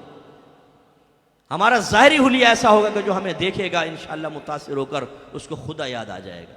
اللہ تعالیٰ سے دعا ہے کہ رب کریم ہم سب کو علماء کے قریب آنے، نبی کریم کی حقیقی اطاعت اختیار کر کے اپنے آپ کو موت سے پہلے کامل و اکمل بنانے اور اپنے گھر والوں کی تربیت کرنے کی بھی توفیق عطا فرمائے. اجازت دیں، عورتیں بیٹھ سن رہی ہیں؟ بہن صرف 2-3 باتیں میں بہنوں کے لیے عرض کر دوں خصوصی طور پر. 2-3 باتیں. میرے نبی کریم صلی اللہ علیہ وسلم نے ایک مرتبہ عورتوں کا ایک گروہ تھا، ان سے فرمایا کہ تم کثرت سے صدقہ کیا کرو کیونکہ میں نے تم میں سے اکثر کو جہنم میں دیکھا ہے. صحابیات کو نہیں فرما رہے، عورتوں کو فرما رہے ہیں نا. یہ مت سمجھے گا صحابیات کو کہہ رہے ہیں سرکار. عورتوں نے عرض کیا رسول اللہ کس وجہ سے؟ سرکار نے ارشاد فرمایا اس لیے کہ تم احسان فراموشی کرتی ہو اور ناشکری کرتی ہو. عرض کیا اللہ کی ناشکری، اللہ کی نافرمانی؟ فرمایا نہیں، اپنے شوہر کی ناشکری، شوہر کی نافرمانی. پھر سرکار نے فرمایا بعض اوقات شوہر اپنی بیوی کے ساتھ ایک عرصہ دراز تک اچھا عمل کرتا ہے، لیکن پھر اس سے کوئی ایسا کام ہو جاتا ہے جو بیوی کو ناگوار گزرتا ہے تو وہ کہتی ہے کہ میں نے تم سے کبھی کوئی بھلائی نہیں دیکھی. میری بہنوں، میں شوہروں کو بہت ڈانٹتا ہوں کہ اپنی ازواج کا خیال رکھیں. ہمارے نبی کریم صلی اللہ علیہ وسلم نے اپنے آخری حجت الوداع کے خطبوں میں عورتوں کا خیال رکھا. فرمایا اللہ کی بندیاں، اللہ نے تمہارے ماتحت کی ہیں، یہ کمزور مخلوق تمہارے ماتحت ہے، ان کا خیال کرو. ان کو تکلیف مت پہنچاؤ، جس طرح تمہارا حق ہے ان کا بھی حق ہے، ان کے معاملے میں ہمیشہ اللہ سے ڈرتے رہو۔ تو یہ مت سمجھیے گا کہ میں مردوں کی فیور کر رہا ہوں، ہم سمجھاتے ہیں، لیکن میری بہت ساری بہنیں ایسی ہیں جو زبان کی بڑی تیز ہوتی ہے اور ان کا ذہن بڑے تیزی سے کام کرتا ہے، کیونکہ وہ ڈرامے وغیرہ دیکھتی رہتی ہیں، اس میں جو بہوؤں کو چھل فریب آج کل سکھا رہے ہیں، ساس ہوتی ہیں پرانے ذہن کی اور یہ ہوتی ہیں فریش ذہن کی، یہ ٹیکٹ مارتی ہیں دبا کے زبردست قسم۔ ابھی مجھے بتایا میری وائف نے کہ ایک خاتون تھی جنہیں دورہ پڑ رہا تھا، وہ کہتی مجھے دورہ پڑتا ہے، تو سونے کے سارے سیٹ ان سے پوچھا کہاں گئے، کہا کہ مجھے دورہ پڑا، میں فلاں تالاب کے پاس گئی، وہاں پھینک کر آ گئی، ایک آدھ جوڑا بھی کھڑکی سے باہر پھینک دیا کم قیمت کا تاکہ ہو جائیے۔ اچھا بھائی، وہ گھر والے پریشان، دورے پڑ رہے ہیں بھائی۔ کچھ عرصے بعد وہ لڑائی جھگڑا سے کر کے شوہر سے علیحدہ چلی گئی، 2 مہینے گزر گئے، کوئی دورہ نہیں ہے، سارے دورے ختم۔ اس گھر میں تھا آصیب جس کا نام ساس تھا۔ تو یہ چکر ہوتا ہے۔ اب یہ خواتین کیا کرتی ہیں؟ ڈسٹرب کرنا، شوہر سے بدتمیزی، سینے پہ چڑھ کے گفتگو کرنا، سخت لہجہ کرنا، یہ حرام اور گناہ کبیرہ ہے، یاد رکھیں۔ شوہر کو بیوی کا خیال کرنا چاہیے، ہماری بہنوں کو چاہیے اپنے شوہر کا خیال کرے۔ نبی کریم صلی اللہ علیہ وسلم نے فرمایا اگر میں کسی مخلوق کو سجدہ کرنے کا حکم دیتا تو بیویوں کو حکم دیتا کہ اپنے شوہروں کو سجدہ کرے، اس لیے خدا را ایسا ماحول نہ بنائے۔ اور آخری بات ایک ساس اور بہوؤں کے بارے میں گزارش کر دیتا ہوں، نندے بھی اس میں بیچ میں اپنے آپ کو شامل کر لیں۔ بعض اوقات بہو یہ کہہ رہی ہوتی ہے کہ میری ساس کو اللہ تعالیٰ اٹھا لے، نہ کھانے دیتی ہے نہ پینے دیتی ہے، یہاں نہ جاؤ وہاں نہ جاؤ، یہ نہ کرو وہ نہ کرو، اتنی پابندیاں ہیں۔ اے اللہ ساس کو اٹھا لے، اور اگر ساس نہیں تو نہیں، ساس کو اٹھا لے۔ لیکن جب یہ خود ساس بنتی ہے تو کیا کرتی ہے؟ بالکل یہی کام کر رہی ہوتی ہے۔ اپنی بہو کہتی خبردار مجھ سے پوچھے بغیر باہر نہیں جاؤ گے، یہ نہ کھاؤ وہ نہ کھاؤ۔ ارے یار یہ کیا کر رہی ہیں آپ؟ تو بس میرے نبی کریم صلی اللہ علیہ وسلم نے فرمایا جو تم اپنے لیے پسند کرو وہی اپنے مسلمان بھائی کے لیے پسند کرو، تمہارا ایمان کامل ہو جائے گا۔ میں ایسی جو بچیاں تشریف فرمائیں میں ان سے گزارش کرتا ہوں، اگر آپ بہو ہیں، آپ کی ساس کی طرف سے کوئی پابندی محسوس بھی ہو تو اس سوچئے جب آپ ساس بنیں گی یہ پابندی اپنے بہو کے ساتھ آپ قائم کریں گی یا نہیں کریں گی؟ یا تو بہو کے حق میں پھر اتنے اچھے بنے نا، بیٹا جو مرضی کھاؤ، 2:30 بجے میرے بیٹے کو بھیجو باہر، پیزا لے کر آئے گا تمہارے لیے، سب کچھ کرے گا۔ اور جب آپ وہاں پر پابندی لگا رہی ہیں تو وہ بھی ایک ماں ہے، وہ بھی ایسی پابندی لگا سکتی ہے۔ ایسی ساسوں سے میری گزارش ہے کہ بہو کا تو ناطقہ بند کر کے رکھا ہوتا ہے۔ اگر بیٹا، اگر فرض کر لیں بہو تھک گئی ہے، بیٹا پاؤں دبا رہا ہو، اللہ اکبر، امی نے دیکھ لیا تو گیا یہ غلام گلمٹے پاؤں دبا رہا ہے کمبخت، یہ تو غلام بن گیا۔ 2:30 بجے بچہ چپکے سے نکل رہا ہے، اندر آیا، ماؤں کا پتہ ہے آپ کو، ان کی ہماری 6 سینسز ہوتی ہیں، ان کی 12 سینسز ہوتی ہیں نا، بیویوں کی تو 24 تک پہنچ جاتی ہیں۔ ان کو بڑا الہام ہوتا ہے، شوہر بیچارہ معصوم سا بھی ہو تب بھی کہتے ہیں تمہارے موبائل میں کسی کا میسج آیا لڑکی کا ہی ہوگا، ارے تمہیں کیا پتہ لڑکی کا ہوگا، ان کو اتنے الہام کثیر ہوتے ہیں۔ تو ماں جو ہوتی ہے وہ بیٹے کو کہتی ہے تو غلام ہو گیا، اس پہ جادو کروا دیا۔ لیکن اگلے دن اگر بیٹی آئے اور امی کہے امی میرے شوہر اتنے اچھے ہیں، میں تھک جاتی ہوں نا ہاتھ پاؤں دباتے، میں رات کے 2:30 بجے کہوں مجھے پیزا کھانا ہے، اسی ٹائم چپکے سے جا کے پیزا لے کر آتے، تو ساس کیا کہے گی؟ اے اللہ ایسا داماد سب کو دے۔ بیٹا تمہارا غلام ہو گیا ہے، داماد ہیرو بن گیا، کیوں؟ یہاں بیٹی ہے وہاں کسی اور کی بیٹی ہے۔ یہ ساسیں بھی غلط کر رہی ہوتی ہیں کہ اپنی بیٹی کے لیے کچھ اور رویہ ہے، کسی کی بیٹی کے لیے کچھ اور رویہ ہے، اسے اپنی بیٹی سمجھیں۔ میں اپنی بچیوں کی تربیت کرتا ہوں، ہماری اکیڈمی میں پڑھتی ہیں، انہیں بڑے پیار سے سمجھاتا ہوں کہ ساس اور سسر کا تم پر کوئی حق نہیں ہے۔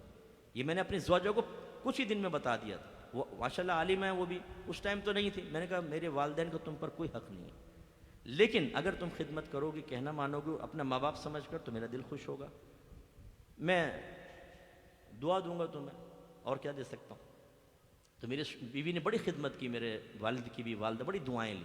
تو ہم بچیوں کی تربیت کرتے ہیں، بیٹا اپنا ماں باپ سمجھو، کوئی بات نہیں، ساس ہے نا ڈانٹ دیتی ہیں کبھی، ان کا حق کوئی نہیں ہے براہ راست، لیکن ماں باپ سمجھو، دعائیں لو، انشاءاللہ سرخرو رہو گے۔ لیکن ساسوں کو بھی تو چاہیے اس کو بیٹی سمجھے نا۔ یہ بہنیں اور ساسیں مل جاتی ہیں، نندیں اور ساس دونوں مل جاتے ہیں اور کہتے ہیں کہ ذرا بھی بہو سے کچھ ہو گیا تو کہتے ہیں بیٹے کو آنے دو ابھی کرواتے ہیں، تو جوتے نہ پڑوانا تو کوئی نہ بتانا۔ اور وہ بیٹا جیسے آدم کا بیٹا گھر میں داخل ہوا، ارے اماں کیا ہو، اشارہ کر دیا وہاں پہ۔ اور وہ بیٹا بھی بیچارہ شرعی احکام تو سیکھے نہیں، اطاعت رسول نہ سیکھنے کا، یہ کرنے کا یہ فائدہ نقصان ہوتا ہے، علم نہ سیکھنے کا، وہ جاتا سیدھا ایک ناک کے نیچے کان کے سائڈ میں، تو نے میری ماں کو رلا دیا. ارے سنو تو صحیح بھائی. پھر بعد میں پتہ چلتا ہے وہ تو امی کی چالاکیاں تھیں ساری, اور بہنیں مل گئی تھی ساتھ میں, کیونکہ امی نے دھمکی دی تھی کہ کمبخت اگر میری تائید میں نہیں بولیں تو تمہاری کان مروڑ دوں گی, ٹانگیں توڑ دوں گی تمہاری. جھوٹ بول کے بیٹے کو بہو کے خلاف کر کے بیٹی کو بہو کو پٹوا دیا آپ نے. اب میدان معاشر میں آپ اس کا جواب کیسے دیں گے؟ ابھی حدیث میں نے سنائی, کسی کو مارا, کسی کو مروایا, نیکیاں نکال کے نام اعمال. بس یہ آخری بات عرض کرتا ہوں. میری والدہ انتقال ہو گیا, اللہ ان کو جنت الفردوس میں جگہ عطا فرمائے. تو ہماری والدہ بڑی جلالی تھی. تو جب بھائی کی شادی ہونے لگی تو والدہ نے کہا, مجھ سے بڑی فری تھی امی, جو ہے نا بڑا ہمارا ادب احترام کا رشتہ بھی تھا, لیکن دل کی بات مجھ سے کرتی تھی. امی نے کہا اکمل تو سچ سچ بتائے گا ایک بات. میں نے کہا امی پوچھیں, میں کیسی ساس بنوں گی؟ میں نے کہا امی سچ بتاؤں؟ کہا کہ ہاں. میں نے کہا بڑی خطرناک. میں ہنس پڑا. میں نے کہا نہیں امی, مسئلہ یہ ہے, بس غصے کو ضبط کیجیے گا ورنہ نقصان ہو. تو میری امی مجھے کافی رسپیکٹ دیتی تھیں, عزت دیتی تھی. تو کبھی اگر میں سمجھاتا امی یہاں پر یہ مسٹیک ہو گئی تو ایکسیپٹ کر لیا کرتی تھی فوراً کہ چلو ٹھیک ہے یہ بات. یہ ہمارا کام ہے نا. اگر والدہ ہیں ٹھیک ہے, ہماری والدہ کا ادب احترام اپنے مقام پر, لیکن میں صرف ایک آخری سوچ دے کے اپنا بیان ختم کر رہا ہوں کہ اگر آپ ماں کی غلط چیز میں تائید کریں گے, تھوڑی سی ہمدردی تو حاصل ہو جائے گی, لیکن یہی ماں میدان محشر میں جب کھڑی کی جائے گی نا آپ کی بیوی کے سامنے, اور آپ کی بیوی بے رحم طریقے سے آپ کی ماں کی نیکیاں نکال کر جنت کی طرف جائے گی, پھر میں آپ سے پوچھوں گا وہ ہمدردی کیسی رہی آپ؟ پھر آپ تڑپیں گے وہاں پر. پھر آپ کی بیوی کہنا نہیں مانے گی, وہ کہے گی نہیں میں تو ابھی نیکیوں کی ضرورت ہے, کیوں مجھ پہ ظلم کیا تھا. تو ہمارا ارادہ یہ ہونا چاہیے کہ ہم نہیں چاہتے کہ میرا اپنی سوچ بتا رہا ہوں, میں نہیں چاہتا تھا کہ میری والدہ میدان معاشر میں کسی کے سامنے کھڑی ہوں, کانپ رہی ہوں, لرز رہی ہوں, چہرے کا رنگ فق ہو, ان کی نیکیاں اس کے نام اعمال میں ڈالی جا رہی ہوں, اس کے گناہ ان کے نام اعمال میں ڈالے جا رہے ہوں, اور فرشتے گھسیٹ کر جہنم کی طرف لے جا رہا ہوں. میں تصور پکا کر کے میں سوچتا ہوں کہ میری والدہ کی چیخیں اس وقت جو چلانا ہوگا, جو بے بسی سے مڑ مڑ کر دیکھنا ہوگا, یہ اپنا برداشت نہیں کر سکتے بھائی. تو بس پھر طریقہ یہ ہے کہ پیار محبت سے دنیا میں سمجھا دیں. ٹھیک ہے بیٹا, دعاؤں میں یاد رکھیے گا. اللہ تعالیٰ جو کچھ ہم نے سنا اس پہ عمل پیرا ہونے کی توفیق عطا فرمائے. کوئی میری بات بری لگی ہو تو معاف کر دیجیے گا, لیکن خدا را ان لوگوں کے قریب آئیں, خدا را قریب آئیں, دین کے قریب آئیں, علم کے قریب آئیں. انشاءاللہ سرخ رہیں گے. اس وقت ہمارے مذہب اور مسلک کو اس کی بہت زیادہ ضرورت ہے. اللہ تعالیٰ عمل کی توفیق عطا فرمائے. وآخر دعوانا ان الحمد للہ رب العالمین.